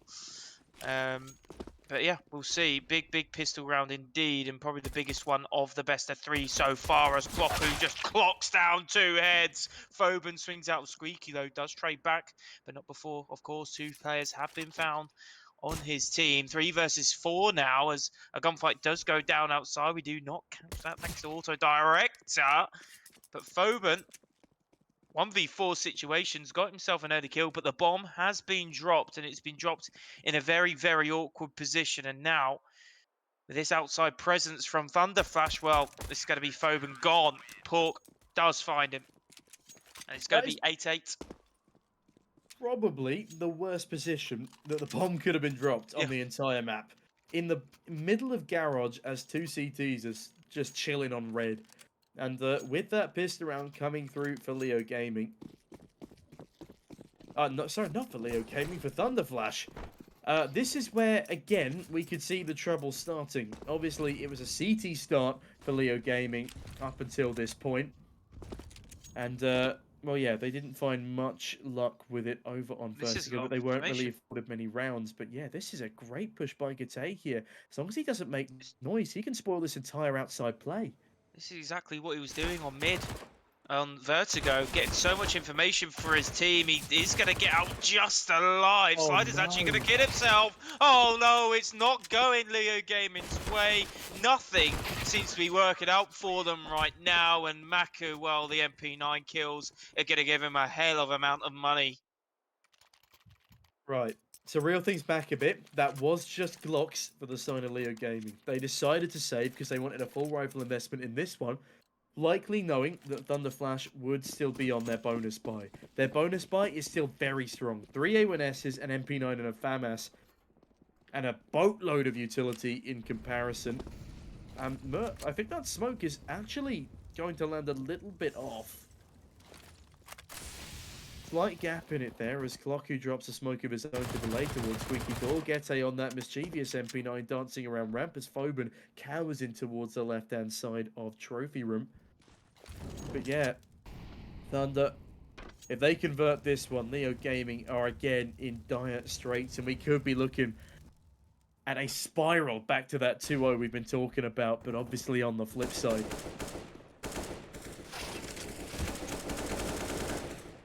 Gunfights going down outside this time. LeoGaming win a long-range gunfight. It's been a while since I've been able to say that, if I've actually ever been able to say that. Swizz, though, he's playing Garage. He has 2, he has 3, and oh boy, when you thought it was looking like LeoGaming were trying to get a grip on a round, Swizz turns up and says, no, no, no, you have been mistaken, Malchus. Only good enough for 1, and if you've got a 2-man disadvantage, a 1-for-1 trade is never going to work out in your favour. Phobin, your last one alive if you're a LeoGaming fan, and now's the time to hit the panic button. First kill does get found. ThunderFlash, well, they're just going to play this by the percentages. Swizz has got himself in the corner. He is never, ever going to be checked in a million years playing here. Or is he? Nope, he's not. No surprise there. Swizz with the 4K, a huge round from him for his team. And ThunderFlash are 6 round wins away from being crowned your Season 10 Phoenix League champs. Swizz is a monster CT-sided player. He went absolutely astronomical holding down that A ramp over on Vertigo, and now with a 4K to get himself right back into this game up on CT-side nuke. In the gun round nonetheless. I mean, I've got high praise for this man's defensive capabilities. On the T side, he could definitely use a bit of work, but if this team decides to stick together, which I hope they do after this event, I can see good things for them, and if they're able to take down an advanced team that easily over on Vertigo, then, man, they certainly deserve a spot. Maku throws a nade in. It did look like it was going to hit a player, but luckily Phobin backed up just in time, and he had to. 16 HP left on his name. He's going to be holding ramp or trophy. And Gite's going to punish him. Malchus does get a deagle kill onto Swizz, and that's a good player to find outside. But you find one, you need to find another. And that's going to be Clocku in main. Pork playing the little love taps with Malchus. Sliding. Oh, he's trying to slide his way into lobby, but so much control on the outside. He's going to squeeze LeoGaming, and he's going to restrict them to only playing lobby at this point. And Gite playing ramp has 1, has 2, put 11 on the board. And, well, it's a close scoreline. Yeah, well, yeah, it's a close scoreline, but if you actually, yeah, it's a close scoreline from face value, but if you actually think about it, the fact that you look at the economy for ThunderFlash, you take into consideration the fact that they have momentum back on their side. They got Swizz playing really well again. They've got, you know, CT side nuke, of course. It's just all looking like it's going their way. And it's very hard to see LeoGaming coming out of this map alive. Pork fires Malchus through the smoke, literally right on cue. It's just not looking like it's going to be LeoGaming's day, and this really could be the beginning of the end. 1-for-1 outside. It's a 4v3 once again in favor of ThunderFlash. Phobin, though, gets things back onto even terms as he does take control of ramp room. And now it's going to actually send Clocku to get out of main. He's got to drop down to B. And this is a good chance for LeoGaming to get some decent control of a portion of the map here. That got the whole of ThunderFlash's 3 players left alive so separated. They've got 1 player in A, they've got 1 player playing secret, they've got a player down in double doors B. Maku, that's the A player, he is gone, and now Pork, he has got out of secret, but it's going to be very hard for him to get into this A site anytime soon whilst that smoke's down. Well, a solid opportunity here for the LeoGaming squad as Phobin catches another frag to Vitali. And oh, well, okay, impressive there from Slider, spamming down through the smoke, and perhaps I underestimated them again. Only 2 rounds separate these 2 teams, and there's still ample opportunity for either one to take the second map. Could still be 2-1 territory here, Wix. As we head into round number 21, will be another full gun round with the exception of Swizz, and the utility certainly favouring LeoGaming here. Smoke's early outside, and it looks like they want to get lobby presence. As Phobin gets up close and personal to Trophy Room early on. A lovely spray there from Gite. He must have heard the start of the jump. These poor old Phobin down on 59 already. 1:30 left on the clock, and he's eaten spam damage left, right, and centre through the smoke. Malchus now holding down the squeaky angle, waiting for the signature aggression of this ThunderFlash side. But none will be gifted just yet, and another smoke will rain down towards Squeaky to delay things further. As Swizz, he sits very, very patiently in secret, waiting for that outside aggression to come through, should it ever slide in. Smoke now will be lined up towards red box as Malchus. Right, it's your 3 and 2 smoke. Yeah, the 3 and 2 comes down, but MP9 to deal with, Wix. Yeah, it's going to be a fake, actually. They're not going to be committing to outside, and it's not really going to be sold because number 9, that being Swizz, he is in secret right now. So Gite's not going to budge. He's going to be holding ramp. No problemo. And these are the rounds that LeoGaming really need to put on ThunderFlash. ThunderFlash know that they're so close to being crowned champs, but it's the late rounds that are so hard to win. All the rounds feel like they're magnitude by, well, they're implode. What's the word I'm looking for? They're multiplied, they're amplified. Thank you, Sneaky. That's by all about right. 10. But right now, all the kills are still going ThunderFlash's way. The pressure does not look like it's creeped into their game just yet. 3v2. Mer try to spray down the Heaven player. Eventually finds Swizz playing Vent. Got it into a 2v2 situation, but the HP for both of these teams are so close to being identical. Malchus, though, takes out one. Mer finds their second, and LeoGaming, is it, well, I would say a second win. They never had a first win. yeah, I mean, harsh but fair. ThunderFlash, though, that looked like it was their round said and done. When they got it down to the 3v2, they cut quite nicely into this LeoGaming side, but then it all crumbles. The Ult misses a shot, goes for a repeat, and gets spammed on down in Heaven. The second Heaven player unable to swing out and trade, and the MP9 player, my goodness, they miss everything. Gite, though, he's not missing in this round. Lovely deagle shot to start things off, quickly traded back. But can the upgraded pistols realistically be expected to take this one over the line as Fenny flashes on through, and Maku, he spots one, does a bit more chip through the wall, puts him down to 1 deagle shot to the body. But again, in a 4v4 with such a heavy disadvantage as this, ThunderFlash can't be expected to do too much, and realistically, this could be the eco round for the equalizing round for LeoGaming, even more important. Yeah, I completely agree. The Eagles for ThunderFlash, well, they need to stir up some magic here. They need to find a rabbit somewhere in the hat because, well, as every round that LeoGaming wins now, the pressure will be huge on ThunderFlash. It's one of those, you've come so close yet so far. Sliden, well, he will be executed out of round 22. That's my lucky number, by the way. And is it going to be a lucky round for ThunderFlash? That's the question. Well, Swizz. talk about flashes.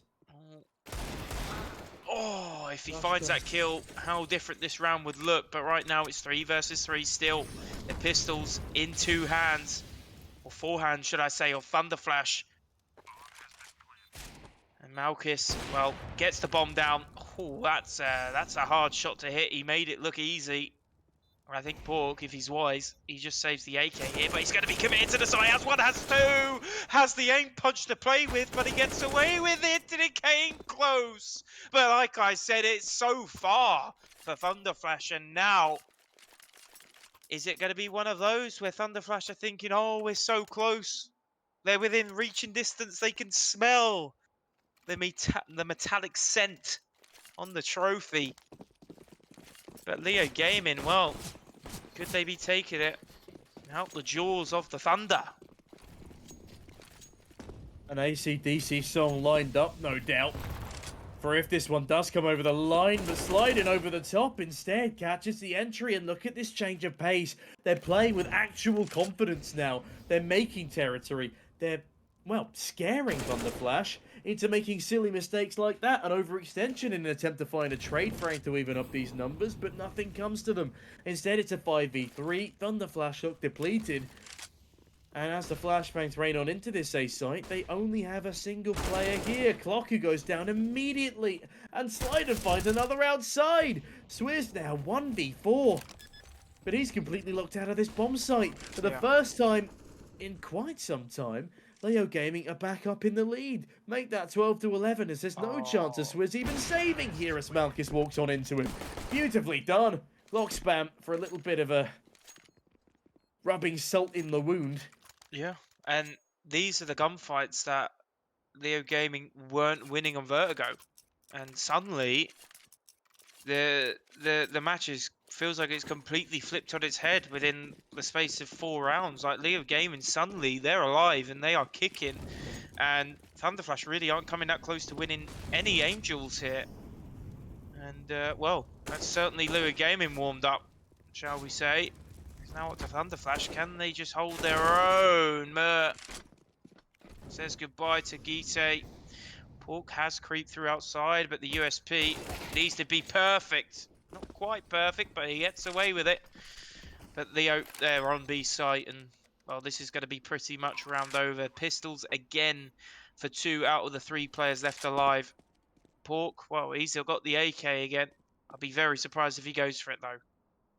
I reckon he's just going for the exits here. He knows he Definitely. needs to damage this T-side economy. They've got an AWP, which would be lovely to remove, and Mer. Well, it's not the AWP, but it's another AK down to the 3v3. If Clocko opens single door here, that'll distract Phobin, and that'll allow a free kill for Pork. No kit. Yeah, no kit. Unfortunate circumstances, but even more so for the fact they will no longer be saving an AK over into the next. Clocko can try something crazy. Oh, it's a nice frag, but no gun for him, unfortunately. And that's all she wrote in round number 24. And finally, is this LeoGaming calling a timeout? Goodness gracious. And only when they're winning. I'm speechless, Tom. When I want to see ThunderFlash call a timeout, LeoGaming calls one. When I see ThunderFlash, when I see LeoGaming call a timeout, ThunderFlash call one for them. I don't know. Maybe they're just helping each other out. Who knows? But what I do know is ThunderFlash, they're in a bit of trouble, and suddenly they've seemed to lost their pack in their punch, shall we say? As well, both teams are going to get a chance to talk this one over, but I think ThunderFlash, they're going to be grateful for this pause in play because, well, it's been pedal to the metal for LeoGaming, and it feels like they've got ThunderFlash tied to the tracks now. They're just trying to get the steam train directed in their direction. It's I don't know. LeoGaming, suddenly we're starting to see them playing like we were expecting them to play when we came up with the 2-0 predictions at the start of the series. Yeah, a massive resurgence from them. But is it going to be enough? There's still only 2 rounds separating these two teams, and I realise that this is homestretch territory now. But with further pauses coming on him, ThunderFlash can still These rounds spin are this so one around. huge. These rounds Yeah. are so huge for both teams. Like LeoGaming, their tournament life, their grand final life is it's at its wits end here because if ThunderFlash get this back to 13-13, their pressure's insanely high on them. And then the same side, ThunderFlash, with the fact that LeoGaming are now starting to turn up, they're going to be sitting there wondering, oh boy, is this the beginning of the end for us, shall we say? Like I said, they're not really winning that many Angels anymore, which is what they were winning. Like Clocku, he was just winning everything. He was killing everything in his crosshair. But He's slowed down a little bit, and he's no longer your top fragger either. But yeah, like I said, if ThunderFlash could get this back to 13-13, I think they're going to win the map because just the pressure that LeoGaming, their Yeah, the confidence is going to momentum. be exactly momentum, and the confidence for LeoGaming is going to be pretty high right now off the back of like what 5 rounds in a row.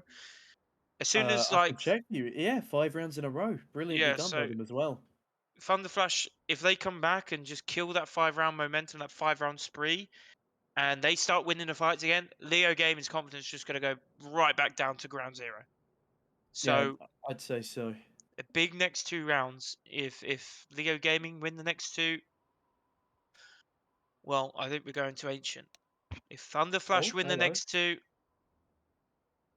not drop out the server. I think it's just a bit of a tech issue here, but yeah, as I was saying, if ThunderFlash, if they win the next two, I think they'll come out with the victory because not only that, you've got to think about the pressure the game have got, but they've also got to be, their loss bonus right now is obviously level 0. So yeah, the economy is going to dwindle out of their control if they don't get plants. That is, of course. Hmm. I was going to say the one thing that is going for LeoGaming right now, even if they do lose the next round, they'll still have that Yeah, economic buffer.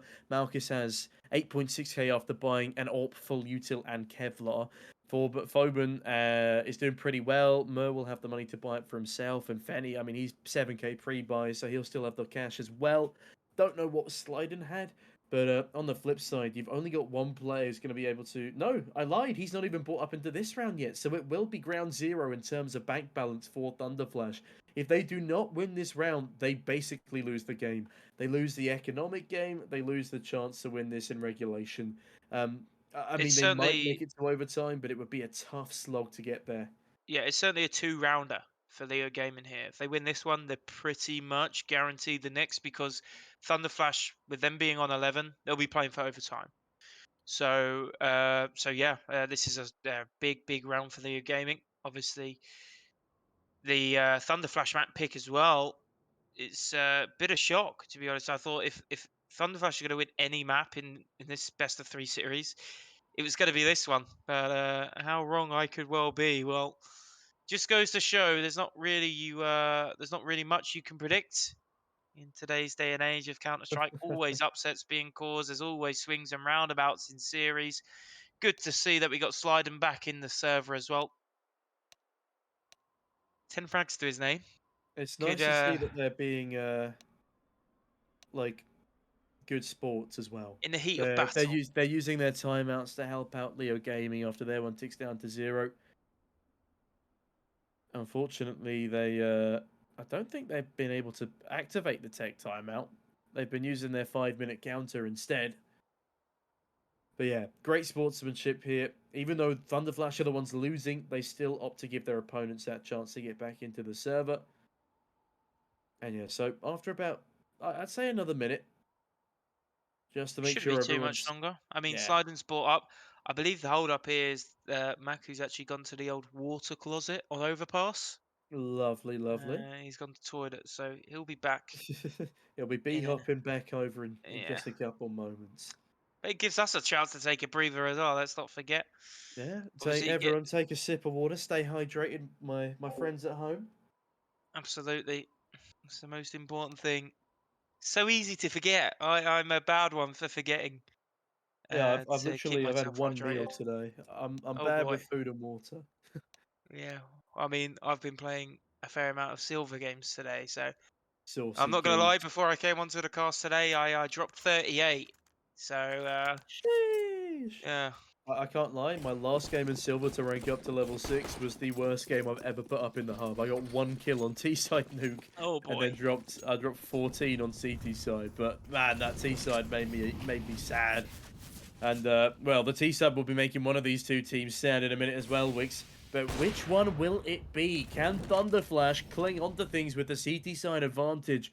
Or will LeoGaming keep this steamroll going? They put 5 in a row now on this T side, 4 just to kills and 1 with a bomb plant. Their economy's in a great place, but they have considerably slowed down the pace, as is to be expected after such a long pause. In fact, it may well have benefited them to have Yeah. picked up the pace a bit, because it would have been difficult for ThunderFlash to deal with that type of aggression after being AFK for, what, Yeah. 5 minutes 5 straight? minutes plus, yeah. I think the fact that, that 5-minute timeout has come in after the momentum of LeoGaming's 5-round wins, it's definitely helped out ThunderFlash. Like, they've managed to talk things over. They've had plenty of time just to cool down and, just think things through again. Oh, but look at this ramp presence, though. They're not quite there just yet, but if they'd swung on to Gete there, that's a guaranteed frag. In fact, it's a guaranteed frag anyway as Malkis swings on in. Port good for a single trade, but now forced off the angle by Molotovs. Wants to stay there and fight, but Fenny spins on in. Great crosshair placement, and this could be where it all spirals out of control. 3 players coming in through lobby, and Malkis finds the first. Flashbang over the top of the back ramp boxes, and look at this, his teammates are coming up to help him. Flashbang to allow him a bit more breathing space, and Malkis hits a risky peek. Doesn't land the first shot, but bags the second. Clocku, this has to be a save. He needs to get the hell out of Dodge, but I don't think he's going to be gifted that opportunity. Surely. They're hunting him Where is ferociously he? at that. And my god, what a round from LeoGaming. ThunderFlash absolutely brutalized. Their economy on the ropes, as are their chances of winning their own map pick. A significantly closer affair than our first map of Vertigo. And my they play for god. overtime, yeah. They have to play for overtime. Oh Yeah. no, oh no, it's a late pause. And Not Port, again. panic Port. Oh boy. It didn't look like they were all on the same page. I mean, the panic pause right at the end of the time. Pork's bought literally the last second as well, and it looks like Maku was only committing a bit of Kevlar and Deagle to the round. It's a bit all over the place here at this point. I think you just need to tell Pork, you've made the Yeah. mistake. You've got to take that one to the chin now. I think the rest of the team just need to half by here, go to 2K. I mean, their Yeah, loss get some bonus. MP9s out, honestly. Yeah, and they got the loss bonus. So if they go to 2K, they're not Oh going to do my. so. Oh, okay. This is an all-in play. This is all your chips in the middle of the felt, in the middle of the table. And, well, are they holding the aces or are they holding 7 deuce off? If you know, you know. Gite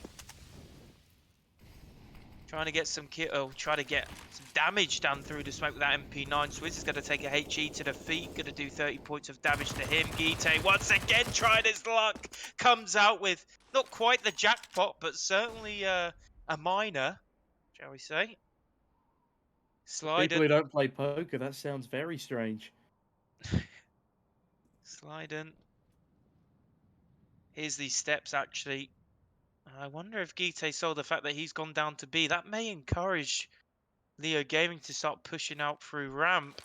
Clocku gonna smoke off Squeaky as well. It's a tense round. You could see it in both teams as Leo. Oh, sliding so close to find the one tap. Pork has 2, and that's going to be enough. Oh, but Murr gets 2 of his own. 3v2 now for ThunderFlash. 40 seconds left on the clock, but look at the weaponry left in the hands of the ThunderFlash CTs. Oh, they just need the gold and the frankincense now as Merce left in the 1v2. I like what he did there. Thank you. Not Taking quite the bomb. Christmas though. Bomb up towards heaven. And the CTs are none the wiser. No, They can't tell if he's gone down to B or not. But B perhaps would have been the better suggestion. Now he showed his face. He's got no time to rotate on down. He has to stick this plant. And all they need to do is rush him here. Taps the bomb. Don't know why they decided to go down vent there. They know he doesn't have enough time to plant of a lower site. And Clock, who should have just rushed him down. I mean, fair play. He doesn't want to give it up in the 1v1 at a stage like this. But Murr, a brilliant round already. Can he finish it off? Yes, he can. 15 for LeoGaming. And a very misplaced force buy for ThunderFlash. They get it so damn close, but they're unable to trade things out on the ramp, and Murr is allowed to run away with things. 24 and 17 for this man, trailing only slightly behind Malkis with 27. The same numbers are not really being replicated on this ThunderFlash side. Clocku, he's doing a good effort, but the rest of the team are not there to support him in these superior numbers. This could be the last round of the second map here, Wix. And despite our contradictions, it could well be a 2-1 series. My God, what is happening here? It's a flurry of fragging outside, or at least a flurry of tagging. The Slider slips on past the Carnage and heads his bets towards Heaven. I believe they hit Slider when Flash as well, so they know he'll be sneaking towards Heaven. They need to keep an eye on it because he's already up. Mert trying to find some tags of his own, but right now it's a decent setup from ThunderFlash. They're prepared for what LeoGaming are bringing to them in all the madness. Gite, look at this flank. Oh, he's got everything in his hands. He's got the whole wide world and more. Clocku has found Fetty down secret as well, and Gite still on the prowl. Well, there goes Malkis and ThunderFlash. They're going to be staying alive for how long? Well, I'm not too sure, but they're alive and kicking still for the minute.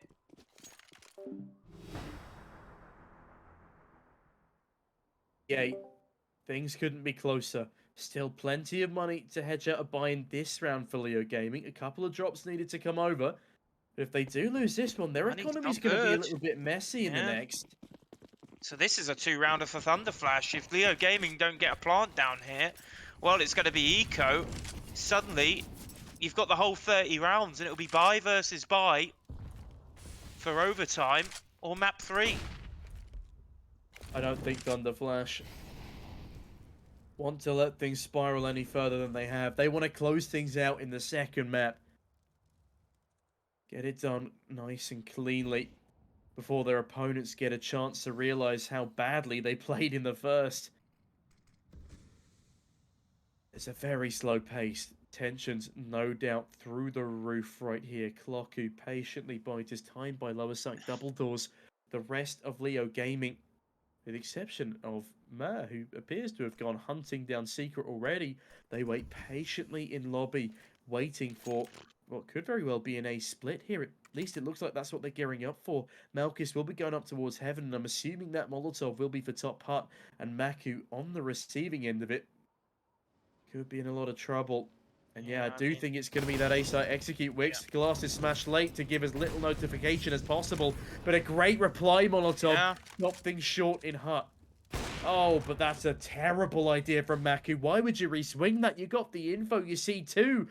Oh, and Mer's in vents as well. He's got the perfect backstab heal, or he's got the chance to open up B, and they go swinging down vents themselves. It looks like they will be committing to it. Clocku, though, perfect timing, perfect positioning. Does not get the second, but Swizz is there, and that's the bomb dropped. 10 oh, seconds. no! 10 seconds left on the clock. This is going to be ThunderFlash's round. They just need to run. Wait, Leo has the bomb. There's still time. Oh, but Gette's there just with a moment to spare. LeoGaming could have done something with it, but it's a eclectic mess once again towards Vent and the upper side. My God, if there wasn't a second player down on the lower side of the map, that very well could have been the end of our game here. But no, ThunderFlash, they cling on in, and look at the buy in this round for LeoGaming. It's just a couple of upgraded pistols, but we've seen upgraded pistols do crazy things before. They cannot afford to let this one slip out of their hands. They cannot lose to the upgraded pistols now, not in round number 29. Swizz will be met by Mer outside and cuts him down quite cleanly. Looking for more now as he rotates back in towards A main, and Slyden, well, he could be giving himself up in hut here. Maku's got the angle. We're getting all 30 rounds, Tom, I'm telling you. You can just sense it. The Glock, the 3 Deagles just aren't going to be enough for Leo, I don't think, especially with that Maku kill.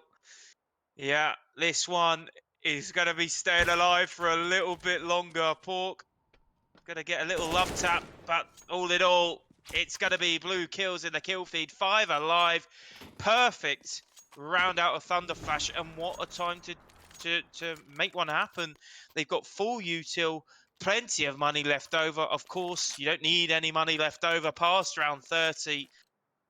But look at the LeoGaming buy. There hasn't been any plants for the last 2 rounds. Or maybe even 3 rounds. Yeah, 3 rounds. They haven't had any plants. So Malkis is left on a Galil, which he would most preferably opt for the AWP. And there's not a lot of util out either for LeoGaming. I feel like it would be crushing for LeoGaming if they were able to let this one slip into an overtime. And we've seen the leg. Again, he saw the leg. And Maku, yeah. Perfect rotation down Yeah, vent. It's true. His spray is going to be it's going to have to be on point. The smoke will come out to stop the push, and now, well, no one wants to misstep here. No one wants to peek into an angle that the opposition are potentially holding, and well, that's the reason why LeoGaming are essentially stuck down secret. Swizz is refusing to swing out of main. One misstep could be absolutely just terrible for your round. Here comes the flash. Maku has been flashed. He's going to be holding double one. Only and only one. It's a 1-for-1, and that's going to favour LeoGaming as they get down onto the B side. That's B side control in their hands. ThunderFlash now, they know they're going to be retaking the site. They are yet to get out of single door, actually. Agite's spray was nearly perfect for 2. Swizz pushing trophy, gets a kid as well. 3v2, man situation with ThunderFlash. Plant does go down. Half HP on both My players. Pork's goodness. flick. Oh my god, what a time to show up for the team. 1v3. Can Fenny do it? No, he can't. Pork turns up when his team need him to most, and we are going to overtime, folks. Don't go anywhere. Oh my goodness me, what a way to end regulation. Beautiful flick there from the AWP of CT side. Pork coming alive, as he said, just when required. A massive step up from the 3 or 4 kills he put up on the initial side of this map. 15 on CT. As he begins to pop things off. And LeoGaming, I don't know if they can win this one now. The momentum just heavily favouring ThunderFlash. They're still on that CT side as well. And as LeoGaming begin to falter, no doubt aided by that timeout.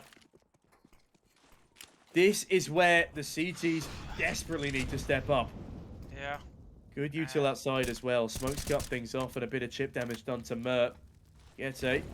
He's become far more prominent towards this ramp position in the past couple of rounds, but unfortunately for him, his util does nothing more but delay.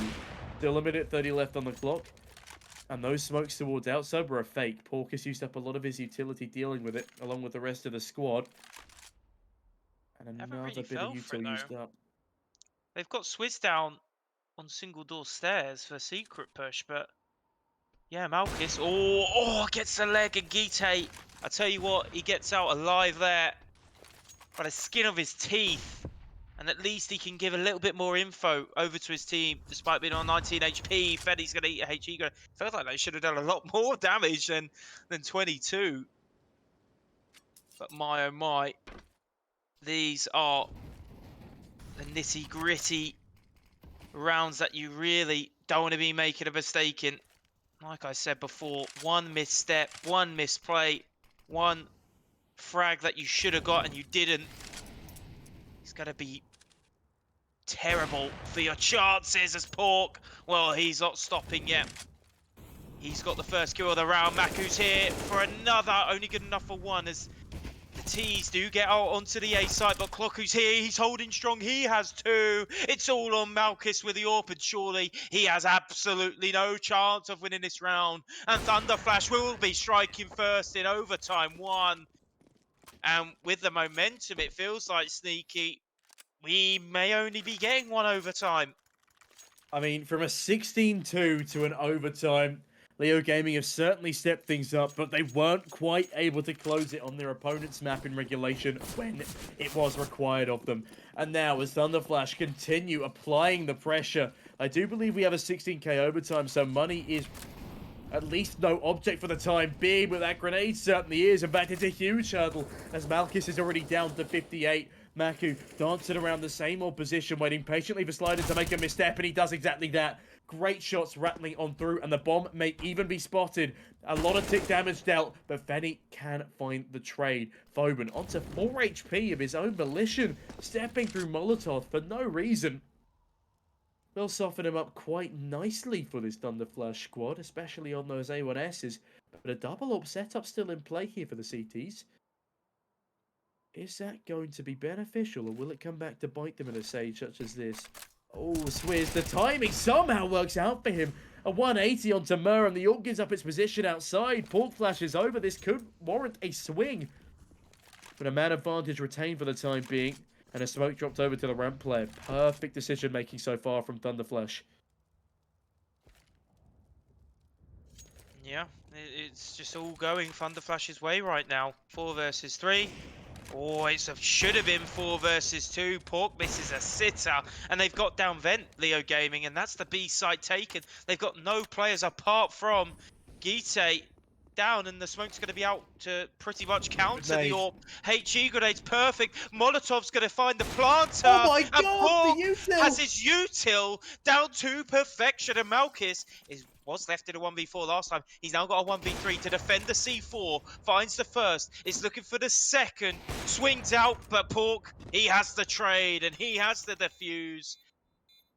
And oh my, ThunderFlash, well, if they get this down to a 3-0 first half of overtime 1, oh, they've got a total of 3 match and tournament points. I mean, Porcon, he's been the hero of the B-site retake. That's twice now he's had a 3K. And what impeccable utility usage that was. The 4 HP player, he tries to escape, but they're too bunched up. They're sitting ducks. And the planter, I mean, he has to stick the bomb at that stage of the game. Has no option but to go down to the flames. Very valiant effort from the last surviving player on LeoGaming, but it's not going to be enough again.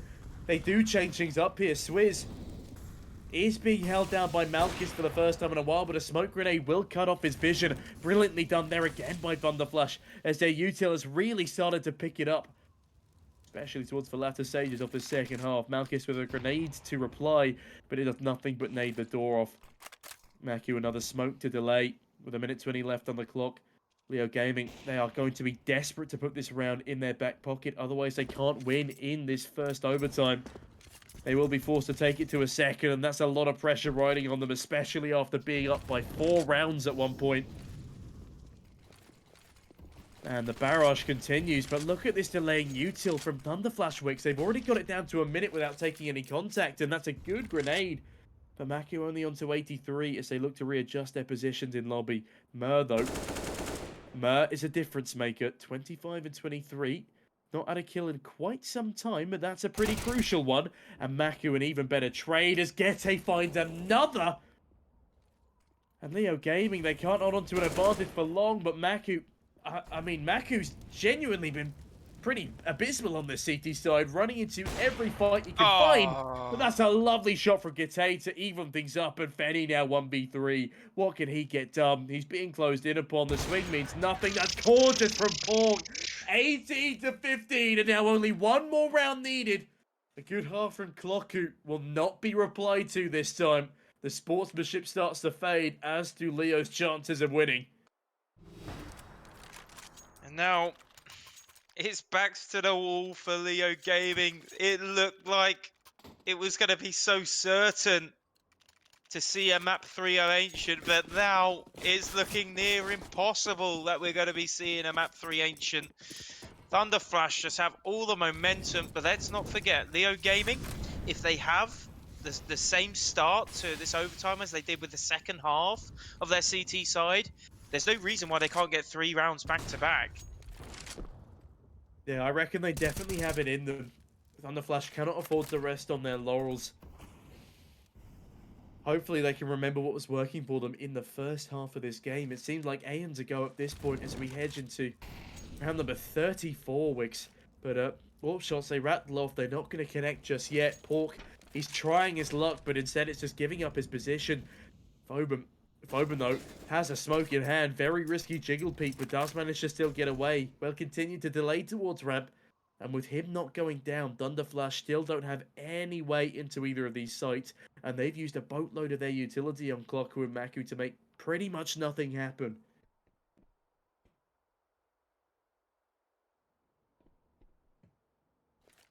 And now, well, it's just awkward. It's 40 seconds left. All 10 players still left alive on the server. Execution smokes are going to be coming out, and it's going to be going towards ramp. Malkis perfect rotation combines with Phobon for 2. They know he's stuck on the orange box, and he kills another. Malkis gets another. It's 2 for both of them, and it's a 5 versus 1. Pork's going to be gone. 2 rounds left for LeoGaming to win, just to secure an overtime 2. That's not even to win the map. What an incredible ramp play, though. The crossfire is gorgeous. The flashbang, so incredibly effective. But will it be effective enough to keep them alive in this game? That 16k overtime is always a deadly one. Gives the CTs far more advantage than they would do in the Valve official one of 10k.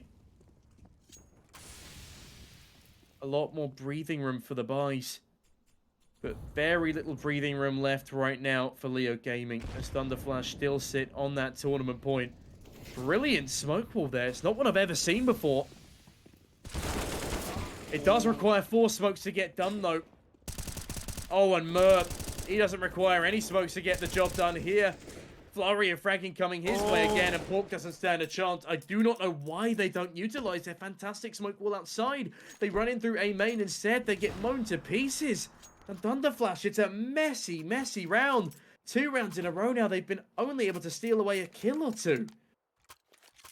Yeah, and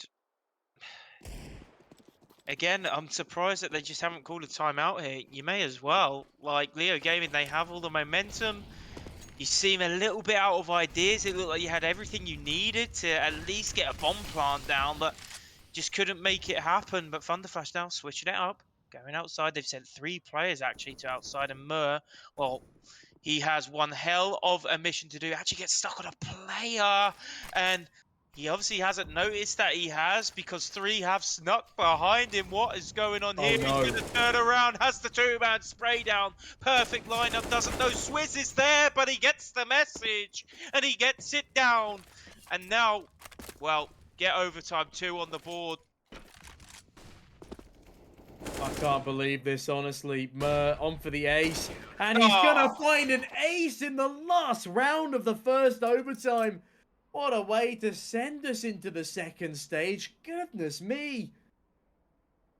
A flawless couple of rounds. And I mean, where was this? Where was this in regulation? ThunderFlash. I mean, that was a miserable CT side attempt. Sorry, a T side attempt from them. Well, now it's Don't get down a to single bomb plant. who wins a T round first, right? That's certainly what it feels like. Both teams are certainly very, very solid on their CT side. But yeah, I mean, it's such a change up from both teams getting 7 7 T rounds in regulation. Now none of them can buy a T round, but this is looking a little bit better. ThunderFlash have got the first 2 frags of the round. 5v3, they're down on B. Slyden does find 1. That's the bomb drop. That's the bomb called out. So the rotations can come in. They pretty much got them trapped in the B site.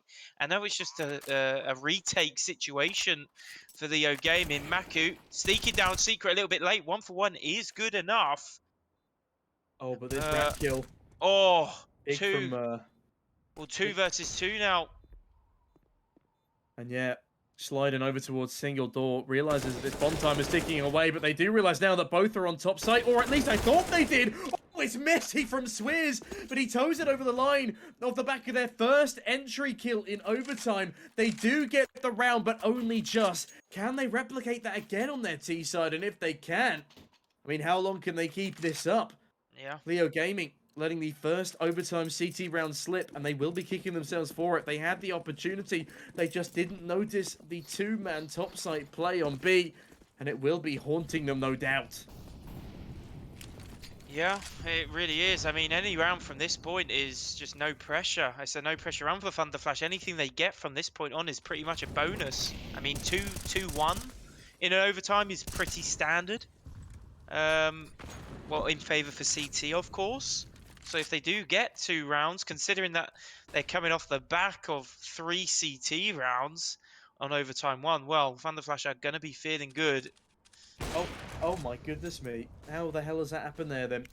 Here's the scope of Malchus, doesn't recognize where the scope sound is coming from, and then Malchus is given enough time to readjust as he sees a tiny bit of forehead bobbing under his crosshair. Always check your CT side angles, because for some reason Orpas love lurking there. And now, Foban with the jiggle on ramp has Malchus to help on out, and ThunderFlash look to be locked out of their favourite play. Now, slight issue for LeoGaming. 50 seconds left on the clock. They've got no util really to stop a push coming in apart from flashbangs.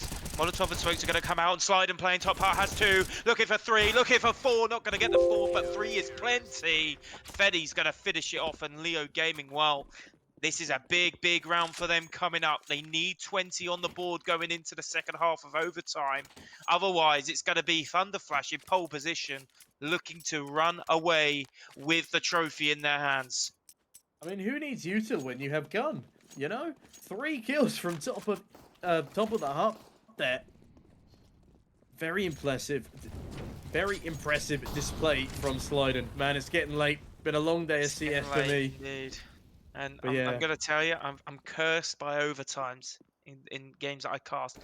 Fun fact, I've casted the longest ever competitive, like, tier 1/2, Dust 2, in the last 6 years. And What was that for? it was DreamHack. It was 38-36, I think it finished, or something daft like that. Bloody hell, who was playing there? It was Tyloo against Renewal, I believe, and Swizz, well, he's having some rejuvenation in his game. He had a very quiet T side Team Knife. in regulation. Yeah, Team Knife also coming in. Pork's left on 2 HP. Swizz after the Knife's left on 51. Mer is in control room. Looks to get 1. It's getting hectic. It's over on B. The bomb is down on B. Leo, you need to get moving. 50 seconds left on the clock. Oh, that's big. Great positioning there from Pork in the post plant. Catches a rotation down towards the ramp. And if they manage to pull this off, that's 2 T-side rounds. That's absolutely astronomical for them. Takes so much pressure off their CT side. And look how low HP both Mur and Malchus are. Smoke's now raining down towards single door, but Mur does catch an angle. Beautifully done through the double door holes. But utility continues to rain on down. Mur might be good for another, but Macu has the up on him. He was so low HP. Fenny trades one back in, though. Malchus looking for more. The bomb time is ticking low, but they've not cleared top site again. Top site is a scourge for them. And Bork again from ramp, bagging such crucial frags time and time again. Takes us over to a round lead off the T side for this ThunderFlash crew. They need 2 more on CT to win out in second overtime, and by God, have they fought hard for this. Of course, and, well, the magic number, if you are new to Counter-Strike, of course, the magic number is 22. The next team, well, if any team can get to 22 in overtime 2, so many 2s, you'll be winning. If not, well, both teams will be tied on 21-21. We get overtime 3, and we have to stay awake for a little bit longer. I've got to do my my match prep for tomorrow as well. I've got a busy week of CS lined up. But these guys, I mean, they both deserve a long, well-earned nap after this series regardless. But knowing CSGO players, they'll probably pug until 3 AM regardless. Yeah, or if your name's Dweg, you'll be pugging till 4 AM for absolutely no reason. Shout out Dweg. You're not watching, but yeah. We do call out talent here. We have fun. Of course. That's Malchus. Oh, he's back on the roof, ready to line up some A-side. But what the hell just happened there? Fenny down to 33. Is the AWP ramp? Is that a wallbang? That is a wallbang from ramp. But it doesn't actually matter, because that's a double entry. Make it a triple. Make it a quadruple. That is appalling from ThunderFlash. And they've thrown away their buffer round with a disconnect thrown in for good measure. Matthew's left the server. Do we have any timeouts left? I think ThunderFlash have 2 minutes. I think they have 2 minutes left. They better pray they do, otherwise they're in deep trouble. Yeah, they got 2.5 minutes left. Yeah, I don't know. I don't really know what happened there, because ThunderFlash, well, the setup was perfect for an execute, but it was just Foven playing 180. He just turns, gets a kill, and as you see there on Heaven, what a kill that is. And there's no reason. He has no right to be getting those kills. But ThunderFlash, well, they drop the ball. They give 1 round early to Leo on their T side. And, well, if Leo get another round, let's just say hypothetically they win this round, well, they'll be having map point in their hands. And if ThunderFlash win this round, well, they'll be having map point in their hands. So big round for both teams. Whoever wins this one will be getting map point or potentially match point depending on what side wins.